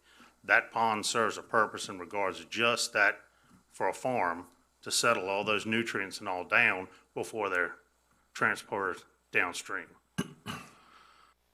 So that's how that whole pond in a roundabout way got there. Anything I can answer, any questions that y'all may have? So it's basically your BMP. Yes, sir. Mm-hmm. BMP, as I understand it, was built so you had access to your house. You actually stopped the road from washing away by what you did here with the standpipe. Correct, yes, sir. Thank you. By So raising it that, was a twofold situation.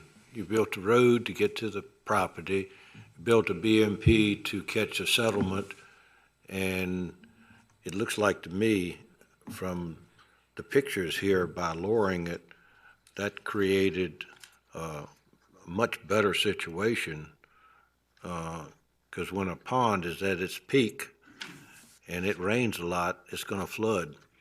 If it's down, it gives it some cushion to come up when you have heavy rains to be able to get rid of it. And then it looks like you've got about 8-inch standpipes in there that I see in that picture. And you said you've increased that size? from the original one that was under the drive. This looks like they're small ones to me. I don't know. This standpipe that's in there is a 14-inch standpipe that's Is that coming the out. picture we're looking at, 14 inch? Yes, sir. That one right Okay. there. All right. Mm-hmm. What that allows is we've never had a rain that's ever washed my road out since that was put in. Now, is this picture here, if I can ask the question, is this picture that we're looking at right now with the lowered down standpipes or the original? That's the lower down standpipe. And what'll happen during the summer, you'll see that standpipe as we have, depending on the weather, a drought or whatever comes on, you see more of that standpipe comes out as that water level goes down. Then as we get rain, then it comes back up. So How is it draining down? it, natural, Just natural? just naturally it I goes mean, it's through. percolating into the soil. Yes, sir. So the pond was never lined or anything like No, that? no, Okay. nope. Nothing lined in there or anything, so. Done some work also on your fill to stabilize it on the backside, as I understand. Yes, sir. And you actually have some vegetation growing on the backside. Everything's reestablished, everything on the backside is all permanent, established, natural planting, and everything on the whole backside of it.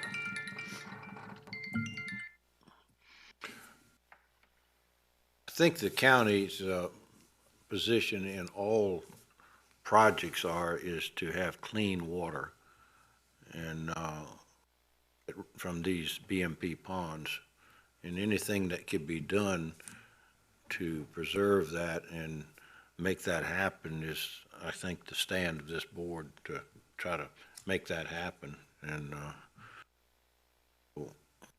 it looks like to me that in trying to, and maybe accomplished it, I haven't looked at the piece of property, so I don't really know. I'm looking at the pictures, but it's like you're trying to make an improvement on as far as this pond. It does look like it needs to be cleaned out. And, sticks and trees and stuff, that probably contributes to some of the algae and stuff in there as far as keeping it. Right now, in the springtime, I have ducks that come in there, raise young ones, then they fly off to wherever they end up with. We've got turtles, plenty of turtles on the pond, so it's an active pond. There's fish in the pond, so. Any other questions for Mr. Hippel? Is your road wide enough to get a fire truck across? Yes, sir. Mm-hmm. And you moved it to the point now where it is safe there. You could conceivably take a large dual-wheel truck vehicle to your home. Yep. Okay. Yep, without a problem. Safely. Yes, sir. At any time of the year. Yes, sir. Okay, thank you. Okay. Thank you for addressing the board. Would anyone else like to speak at the public hearing? Okay, at this time, I'll close the public hearing and hear any discussion from the board. Mr. Chairman, if I may, I know that we're looking at the pond as perhaps somewhat of an advantage to the environment right now because it's functioning quasi as a BMP. But when you go into, when BMPs are designed, they're sized to treat a certain volume and slope and soil condition. I'm not sure we're meeting all of those parameters with this somewhat ad hoc design. And there have been comments raised that Mr. Wilson referenced that speak to removing the pond and restoring this area. And so I'm not sure I'm in a position to vote on this tonight. I would like to look at the property and make a better informed judgment of the pond itself, the downstream area. Okay. Any other discussion from the board? Any other comments? As we spoke before the meeting, Mr. Chairman, Mr. Hippel, the personal friends of mine and come to my house and discuss this situation with me, looking for advice and just talking about it. And I felt at the time when I saw the pictures this evening, and I don't have any doubt that what he's done there is reasonable, sensible, and good. But at the same time, I would like to look at it. Come to your place with your approval, of course, and take a look at it. And I'd feel much better about the vote that I'm making because then I will know more about what I'm talking about. I really can't tell from a picture. It's not that I don't believe you, it's just that I'd like to see it too. Also, another comment is we did receive new information tonight. I haven't been able to read the comments yet. And I'd like to be able to read the letter and look at the other photos. And we just don't have time. Mike, does the applicant have to request a deferral? Can you come back up and would you officially ask the board to defer it if we would prefer that we have a chance to review the site and. That's not a problem. You're welcome to come out, take a look, question, and look at whatever you want, and we can defer it, and so you have the opportunity to do what you need to do. Okay, all right. So we have a request to defer. Thank you. You're welcome. Okay. Mr. Chairman, I make a motion to defer the resolution to grant Chesapeake Bay Board exception for CBP case CBPA 19-0124 at 120 Jolly Pond Road. Mr. Chair, I would suggest that this be heard at the December board meeting. Should I reopen the public hearing? Yes, I was going to ask if you just reopen the Okay. hearing and continue that to the next meeting. Okay, at this time, I will reopen the public hearing for CBPA 19-0124. The public hearing will remain open until our December board meeting. Can we have a roll call on the motion to defer? Yes. Yes. Mr. Roadley? Yes. Mr. Waltrip? Yes. Mr. Gussman? Yes. Mr. Lukens? Yes. Mr. Apperson? Yes. And Mr. Wilson, if I might request you to schedule times for the board members to come out individually or in twos so that we don't have any violations of. Yes, sir, I will arrange for that. Okay, thank you. You're welcome. Okay, thanks for coming out, and we'll see you next month.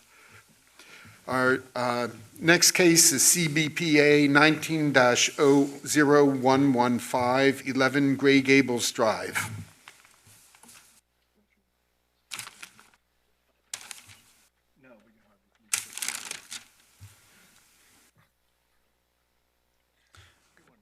Good afternoon, Mr. Chair, members of the board. Trevor Long, James City County Watershed Planner, here to present CBPA 19-0115. Mr. Lance Frost of Country Village Mobile Home Park has applied for a Chesapeake Bay exception for encroachments into the RPA buffer for the replacement of a mobile home and deck on property located at 11 Gray Gables within the Country Village Mobile Home Park and the Skiffs Creek watershed. Parcel was platted in 1970 prior to the adoption of the Chesapeake Bay Ordinance. Again, the parcel in question is outlined in blue. It's the entire Country Village Mobile Home Park. The arrow points to the approximate location of the subject parcel that is proposed tonight. With the aerial showing here, it is this mobile home that is proposed to be replaced, and the topography that affects the area sloping downwards to a ravine off of the property. RPA, as it affects this property, encompasses the entirety of the area that we're looking at. However, the total lot size of the property is 77.15 acres, of which 18% is located within the RPA. The individual lot size for the mobile home is 5,500 square feet. We're looking at just this area here. And of which 100% is located within the RPA. The applicant is proposing to replace a 916 square foot mobile home, including a 56 square foot deck with a 1,178 square foot mobile home and a 208 square foot deck. This would equate to an increase of impervious area of 413 square feet of encroachment into the RPA. Again, the RPA affects the property on the site plan listed in this red dashed line here, with the proposed mobile home replacement in yellow along with the proposed deck. Mitigation requirements for this amount of impervious encroachments equate to 1 planting unit. Some site photographs. This is the area in question, mobile home.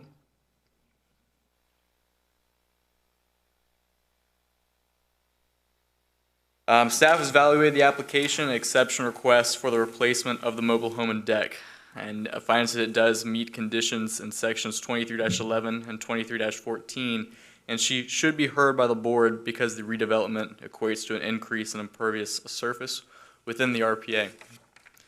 The board may grant exceptions to section 23-7 if the application meets the following 5 conditions. The exception request is the minimum necessary to afford relief. Granting the exception will not confer upon the applicant any special privileges denied by Chapter 23 Chesapeake Bay Preservation of the James City County Code to other property owners similarly situated in the vicinity. The exception request will be in harmony with the purpose and intent of Chapter 23 of the James City County Code and is not substantial detriment to water quality.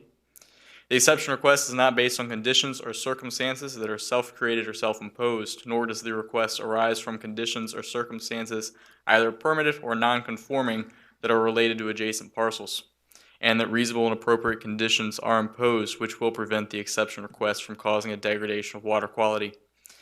Should the board find the exception request meet all 5 of the conditions outlined above, staff suggests the following conditions be incorporated into the approval.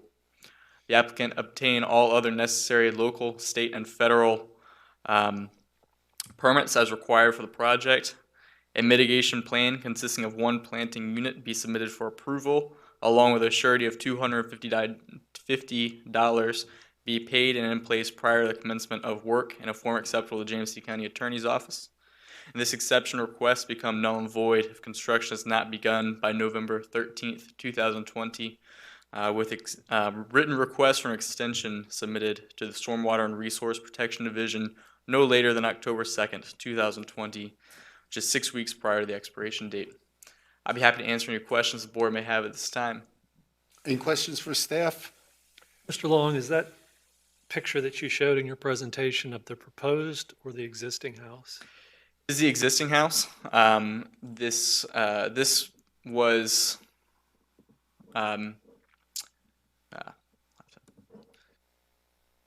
mobile home in the picture is the proposed mobile home. This application was came to us midway through construction, and at the time construction ceased, and we continued a Ches Bay process from there. Thank you. Okay. Any other questions for staff? At this time, I'll open the public hearing. Would anyone like to speak on this issue? At this time, I'll close the public hearing. Any discussion from the board? Okay, would someone like to make a motion? And I'll make a motion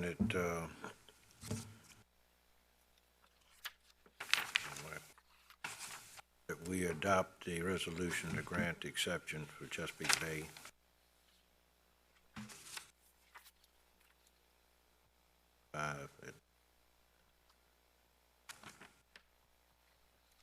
Can we have a roll call, please? Mr. Roadley? Yes. Mr. Waltrip? Yes. Mr. Gussman? Yes. Mr. Lukens? Yes. Mr. Apperson? Yes. Okay, motion carries. The exception is granted. Our next case is 19-0118 for 5700 Williamsburg Landing Drive.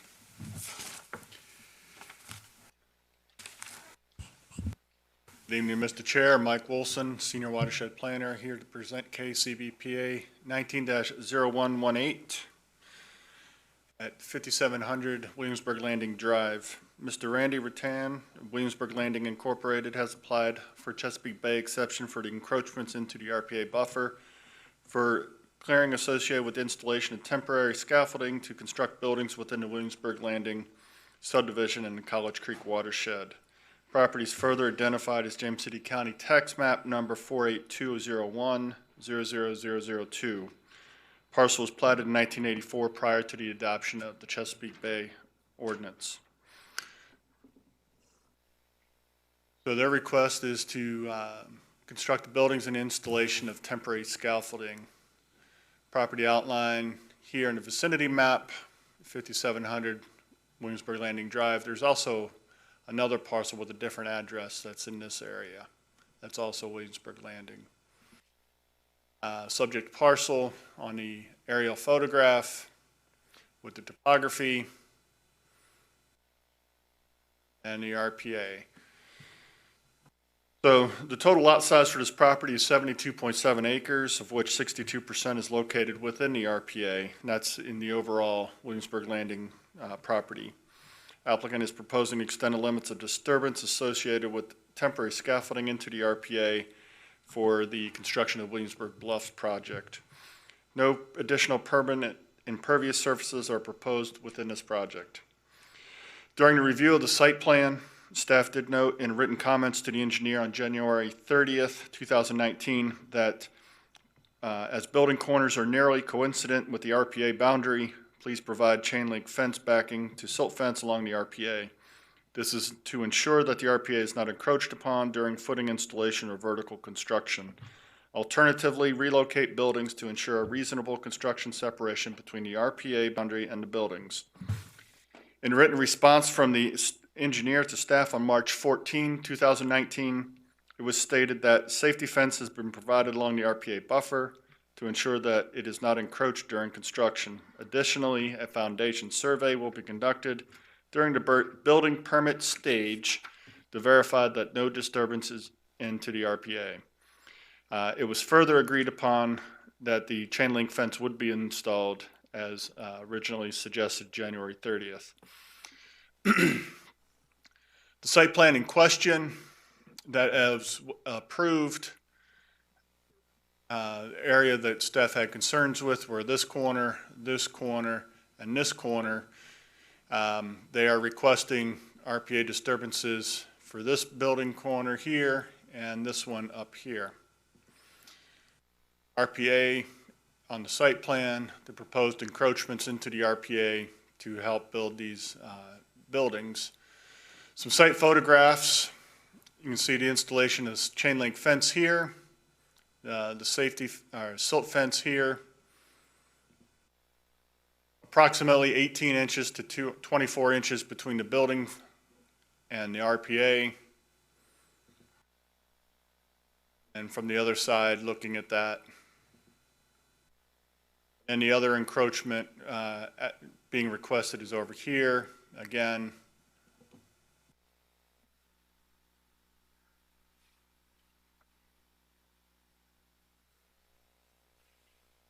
About 24 inches in the building foundation and the RPA.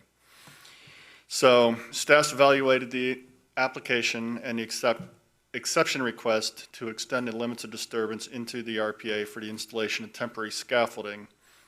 The application does meet the ordinance conditions outlined in sections 2311 and 2314. It should be heard before the board because the clearing is proposed outside the originally approved Chesapeake Bay exception granted on the property, and it is self-created. The board may grant exceptions to 23.7 if the application meets the following 5 conditions. That the exception request is the minimum necessary to afford relief, that granting the exception will not confer upon the applicant any special privileges denied by Chapter 23, that the exception request is in harmony with the purpose and intent of the chapter and is not of substantial detriment to water quality. The exception request is not based on conditions or circumstances that are either self-created or self-imposed, and that reasonable and appropriate conditions are imposed which will prevent the exception request from causing a degradation of water quality. Should the board find that the exception request meets those 5 conditions as outlined above, the staff does suggest the following conditions be incorporated into that approval, and that the applicant obtain any other necessary local, federal, state permits as required, that the exception request become null and void if construction is not begun by November 13, 2020, and then any written requests for extension shall be submitted to our office no later than 6 weeks prior to that expiration date, which is October 2, 2020. I'd be happy to answer any questions the board may have regarding this application. Go back to the last picture, please. Looks like your idea with the woven fence and the silt fence holding it works very, very well. The runoff there must be at least 18 inches deep up next to the silt fence. You probably took the picture today because of the snow in the background there. But it's working really well. I just want to compliment you on the fact that whoever decided to start requiring the silt fence, maybe it was Chuck over here with the wire behind it. If you just had the ordinary stakes holding that up, it had been gone a long time ago.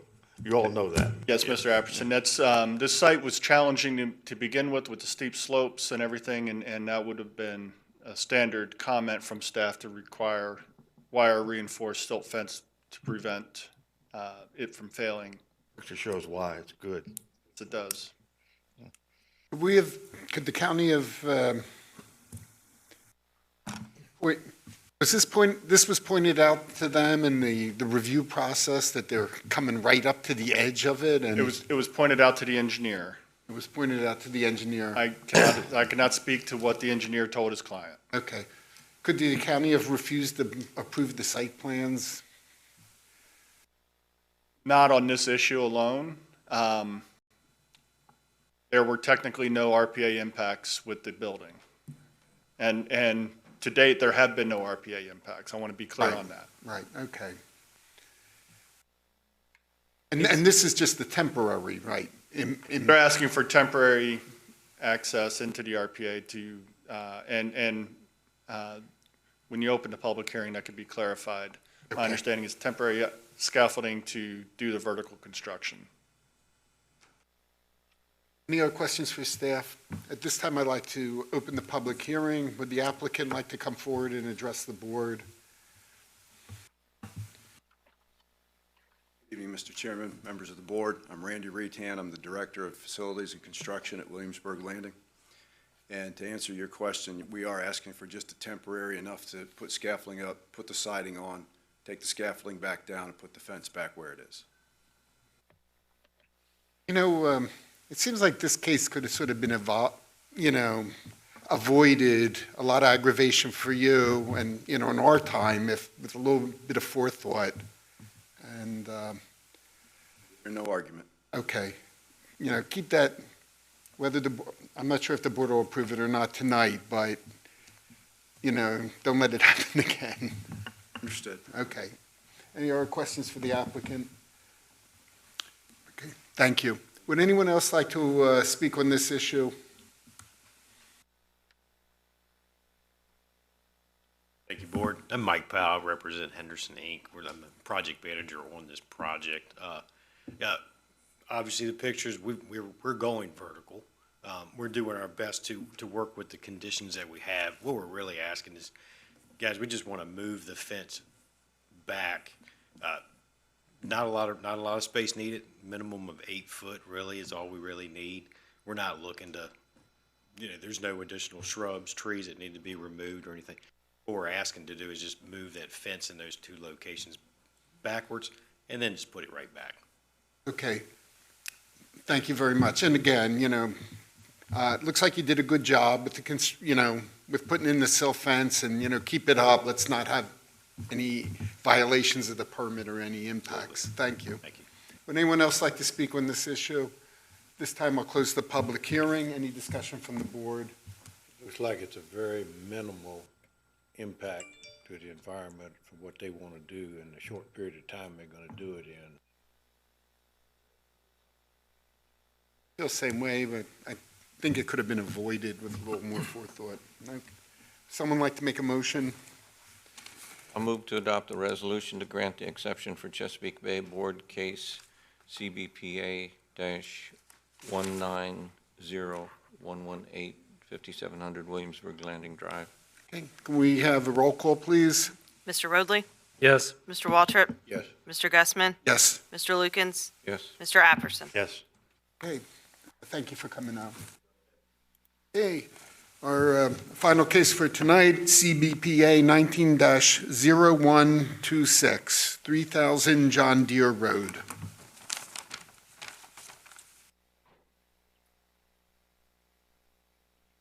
Evening, Mr. Chair. Last case for the night.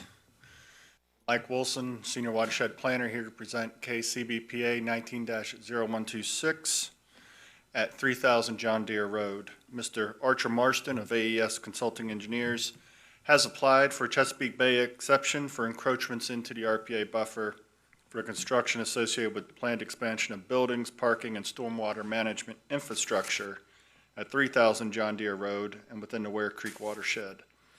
Property is further identified as James City County Tax Map Parcel 12101-00045.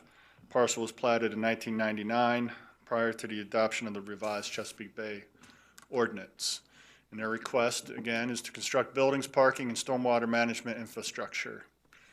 Subject parcels located 3000 John Deere Road within the Stonehouse Commerce Park. A 2019 aerial photograph of the property as it currently exists. The total lot size for this property is 74.37 acres, of which 18.5% is located within the RPA. The applicant is proposing expansion of buildings, parking, and stormwater management infrastructure into the RPA, impacting approximately 5.21 acres, including 2.6 acres of impervious surface within the RPA. Furthermore, there is approximately 17.73 acres of natural open space on site, of which 9.78 acres is proposed to be impacted for the expansion. To compensate for the unavoidable RPA and natural open space impacts, mitigation is comprised of two components. First component is to dedicate 16.86 acres of mature forested natural open space on an adjacent property, equating to a ratio of 1.7 to 1, and that would also equate to a ratio of 3 to 1 for RPA impacts. The second component of the mitigation consists of the payment into the County Chesapeake Bay Restoration Fund. Topography on the site as it exists, there are major draws here, here, here, extending up into the site, a major draw on the northwestern side portion of the property, and a draw that on the southeastern side of the property that goes under the interstate. Existing BMPs on the site. There's 4 on site, 2 more adjacent to the property. And then the RPA as it exists, as currently recently redelineated by Kerr Environmental. And then from the site plan, from the plan that was submitted, limits of disturbance outlined here in yellow for the proposal. RPA impacts in brown and the wetland impacts in green. Conservation easements would be impacted here, here, here, and here, and relocated here at almost a 2 to 1 ratio. Existing conservation easement to be removed and to be added. And then some site photographs showing the topography of the site. This is downstream from an existing BMP that would be preserved.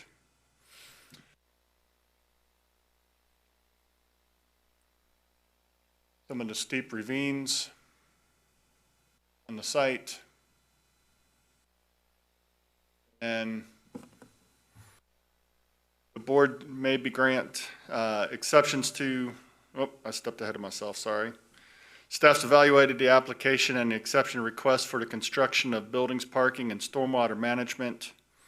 This application meets the ordinance conditions in sections 2311 and 2314 should be heard before the board because the project is outside the scope of an administrative approval. Board may grant exceptions to 23.7 if the application meets these 5 conditions: that the exception request is a minimum necessary to afford relief, that granting the exception will not confer upon the applicant any special privileges denied by the chapter, that the exception request is in harmony with the purpose and intent of the chapter. Exception request is not based on conditions or circumstances that are self-created or self-imposed, and that reasonable and appropriate conditions are imposed that will prevent the exception request from causing a degradation of water quality. Should the board find an exception request meets these 5 conditions, the staff suggests the following conditions be imposed. I'm going backwards here, sorry. That the applicant obtain any other necessary federal, state, and local permits as required for the project. That the applicant record a natural open space easement as it is proposed prior to the site plan approval. That the applicant pay into the James City County Chesapeake Bay Restoration Fund.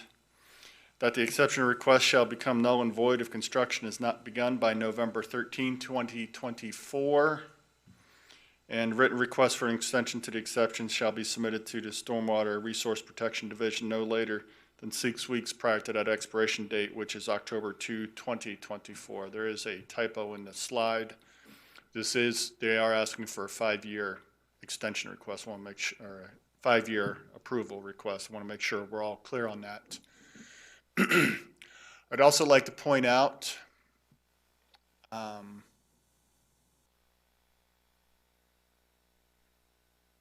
existing BMPs on the project.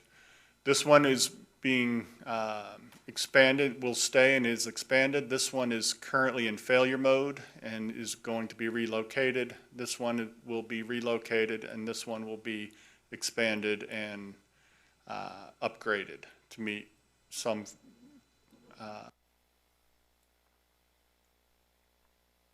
more current stormwater requirements. Some of the project parcel, subject parcel does drain into this BMP. They are proposing to reduce the amount of drainage area that goes to that in the final design, so they do not have to upgrade that BMP. Staff would be happy to answer any questions that the board may have on this application. I'm a little bit lost here. Do you have a slide showing what's being proposed? What's going to, Actually, in this presentation, we do not, and I apologize for that. well, you know, what's being proposed? Can it be pulled back? Can it be minimized? May I suggest we have a 5-minute recess and allow me to go get that information for the board? Okay, Thank you. I'd like to see that. Yes. Any objection? Is that okay? Okay, 5-minute recess.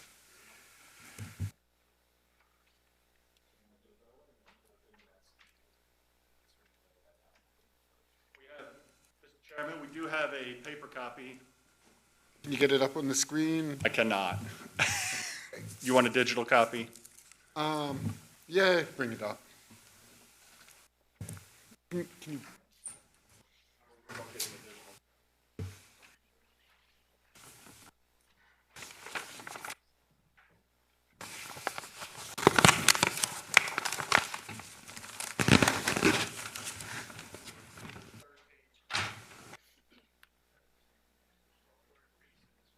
I'm sorry, I was out of town, I just. Oh, I'm sorry, I thought you were there. I'm sorry, Mike, I thought you were there. This is your new section that you're looking at. While you guys are discussing, do you want to reconvene the meeting? Yes, at this time I'll reconvene the meeting. And you can open the public comment as well if you'd like to ask questions Okay. of the And if- applicant. Y'all know Thank each you. other? Okay, all right, okay. And at this time, I'd like to open the public hearing. And note that we've been provided with a site map that shows the proposed, the new building. This would be it,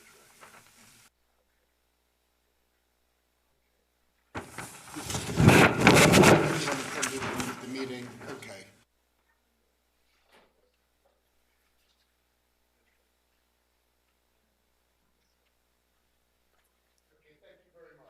I've opened the public hearing. I want to note that we've been provided with the site map. Let's give Mr. Wilson a few minutes to return.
Technical difficulty.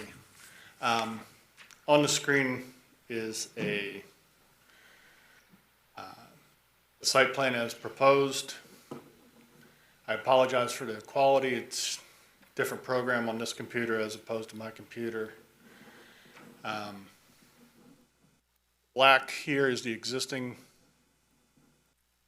building, existing parking lot here, existing BMP that would be upgraded. The blue is proposed building. Parking and drive would go around the building. This fashion is a BMP laid out here. There's one on the interior. There's one back here. This one would be upgraded, as I stated earlier. The drainage area to this BMP is reduced, so no upgrades to that one would be required. Parking expansion here. The majority of the Drainage is proposed to go into this basin, these basins, that one, and that one. Be happy to attempt to answer any questions the board has on this. I do apologize again. Thank you for providing us with that diagram. Now it's clear, we can appreciate the size of this project. Correct.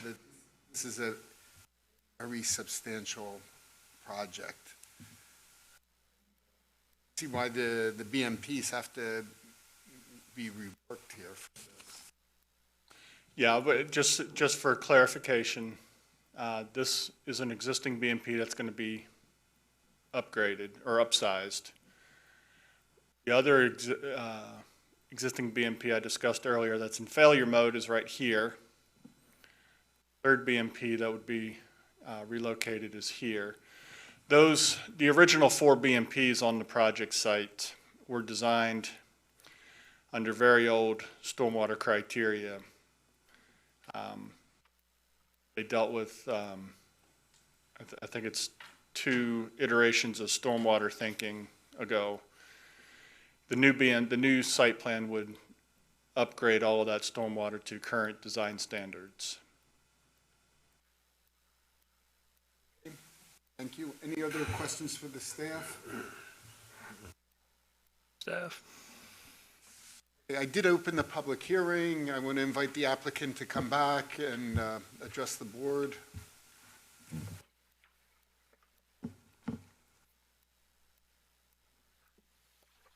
Mr. Chairman, members of the board, I'm Arch Marston with AES Consulting Engineers, the applicant here. And with me is Bob Kerr with WSSI, our Wetlands and Environmental Consultant. I think you all have seen the project. We're here to answer any questions you might have. Arch, in looking at the overall site plan, again, it is a fairly massive project. Part of what we look at is ways that we might avoid and minimize potential impacts. Can you speak to the purpose and need for the project, as well as the avoidance and minimization measures that you've undertaken, as well as alternatives analysis to look at other areas within the county that might suit this intended purpose? Sure, I'll start off and then I'll hand it off to Bob probably. We have a very real prospect for this building, and there is no other site in the region that has a 300,000+ square foot existing empty building. And the additional phase is to add on for their future expansion plans. They had several options that they provided on the site, which were much more impactful than this. We've worked very hard with the client and with staff to minimize it on site to get to where we are today. For off-site areas, so the off-site areas that you evaluated, because they didn't have the existing 300,000 square foot building, it economically didn't work out. Correct. And to find a spot, they'd have to start greenfield and wise, and that would take months to years to get started, whereas they can immediately move in facility, get started, and then work on their expansion. They'll phase that expansion over the next 5 years? Correct. That's the plan, yes. Thank you. Bob, did you have anything else to add? I think that summarizes it. The big driver is that they're looking for something that they could either move into or have available, constructed in a very short period of time, which would be a site without any impacts at all that could be ready to go. That's what drew them to this particular site. The expansion, as you said, they can do that once they move in. As was saying, there were other plans that have been evaluated that had larger impacts. We've tried to reduce them as much as possible. We've overlaid the federal and state regulatory programs onto this. We've had pre-application meetings with the Corps and DEQ to talk about this particular layout. Not that that's necessarily related to this, but there are similarities between alternatives analysis and all. And the agencies are comfortable with this after we've shown them various alternatives that we've gone through. I think this has a large impact. It's a unique situation. There are no other, as Arch was saying, there are no other facilities anywhere near this scale, and that's all combined, the best we can do on the site. Where are you in your permitting process with the Corps and DEQ? And I'm trying to think of a short way to summarize it. We've had what's called a pre-application meeting. So we've had a full briefing of the folks that would be handling the actual permit. We've shown them these drawings, some other drawings that were prepared as alternatives. We have talked through the regulatory issues about impacts like this. This project actually, as you're looking at it, qualifies for abbreviated permitting procedures, general permits, because the wetland impacts are about 1/2 an acre. The tributary impacts are about 1,200 linear feet, and they fit under thresholds for abbreviated general permitting programs. So the agencies were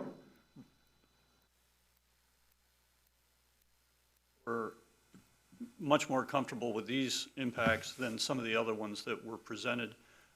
So we feel comfortable. The client, has property's not been acquired, so they're moving forward at risk. But given the meetings we've had with the agencies, we feel confident we can proceed with the permits and secure them. Okay, thank you. Any other questions for the applicants? In looking at the site plan, if you can just walk through, if you would, I know I can see the blue, obviously the building footprint expansion. Parking has been configured to avoid, minimize, and meet the county requirements, but no more. No more than necessary? Correct. There's the parking, employee parking, guest parking is all going to be right here with an expansion here, which was already planned for an expansion when John Deere first built this facility. And then the rest of this is, bringing materials in and out and staging of vehicles. The BMPs then are basically strictly handling stormwater runoff and so forth, and no manufacturing effluents and such. No, sir. No, sir. It's all stormwater runoff. Mike made reference to the fact that the original site was approved with a combination of BMPs that were perhaps approved at different times and changing regulations. Can you speak to the quality of the facilities that will be built? New facilities will be built with the 2014 stormwater regulations with the state RRM method, excuse me. So this is up to date as of now, which gives you a much higher level or better level of water quality than was back when this was done in the late 90s, early 2000s. Can you give me any kind of description or of the area where you're going to be doing the preservation, the 1.7? What is that? Mike, do you have that available? I do. Bear with me.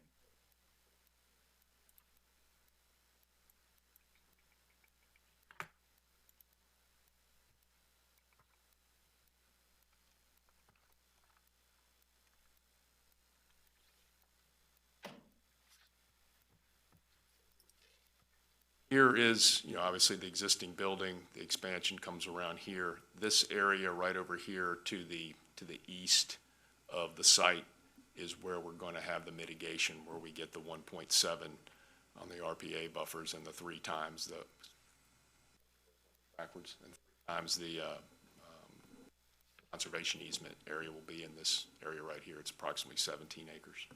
Are there wetlands in there, or is it just? There is some along this edge along here. The entire area is forest. It's all forested. None of that is disturbed. Correct. If you can see that on the aerial. I'm going to go back to the aerial photograph. That area is right here.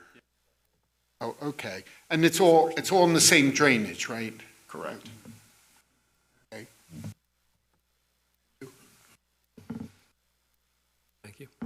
Any other questions for the applicants? Looks like they've done a good job on the went in. Thank you, gentlemen. Public hearing is still open. Would anyone else like to come forward and speak on this issue? At this time, I'll close the public hearing.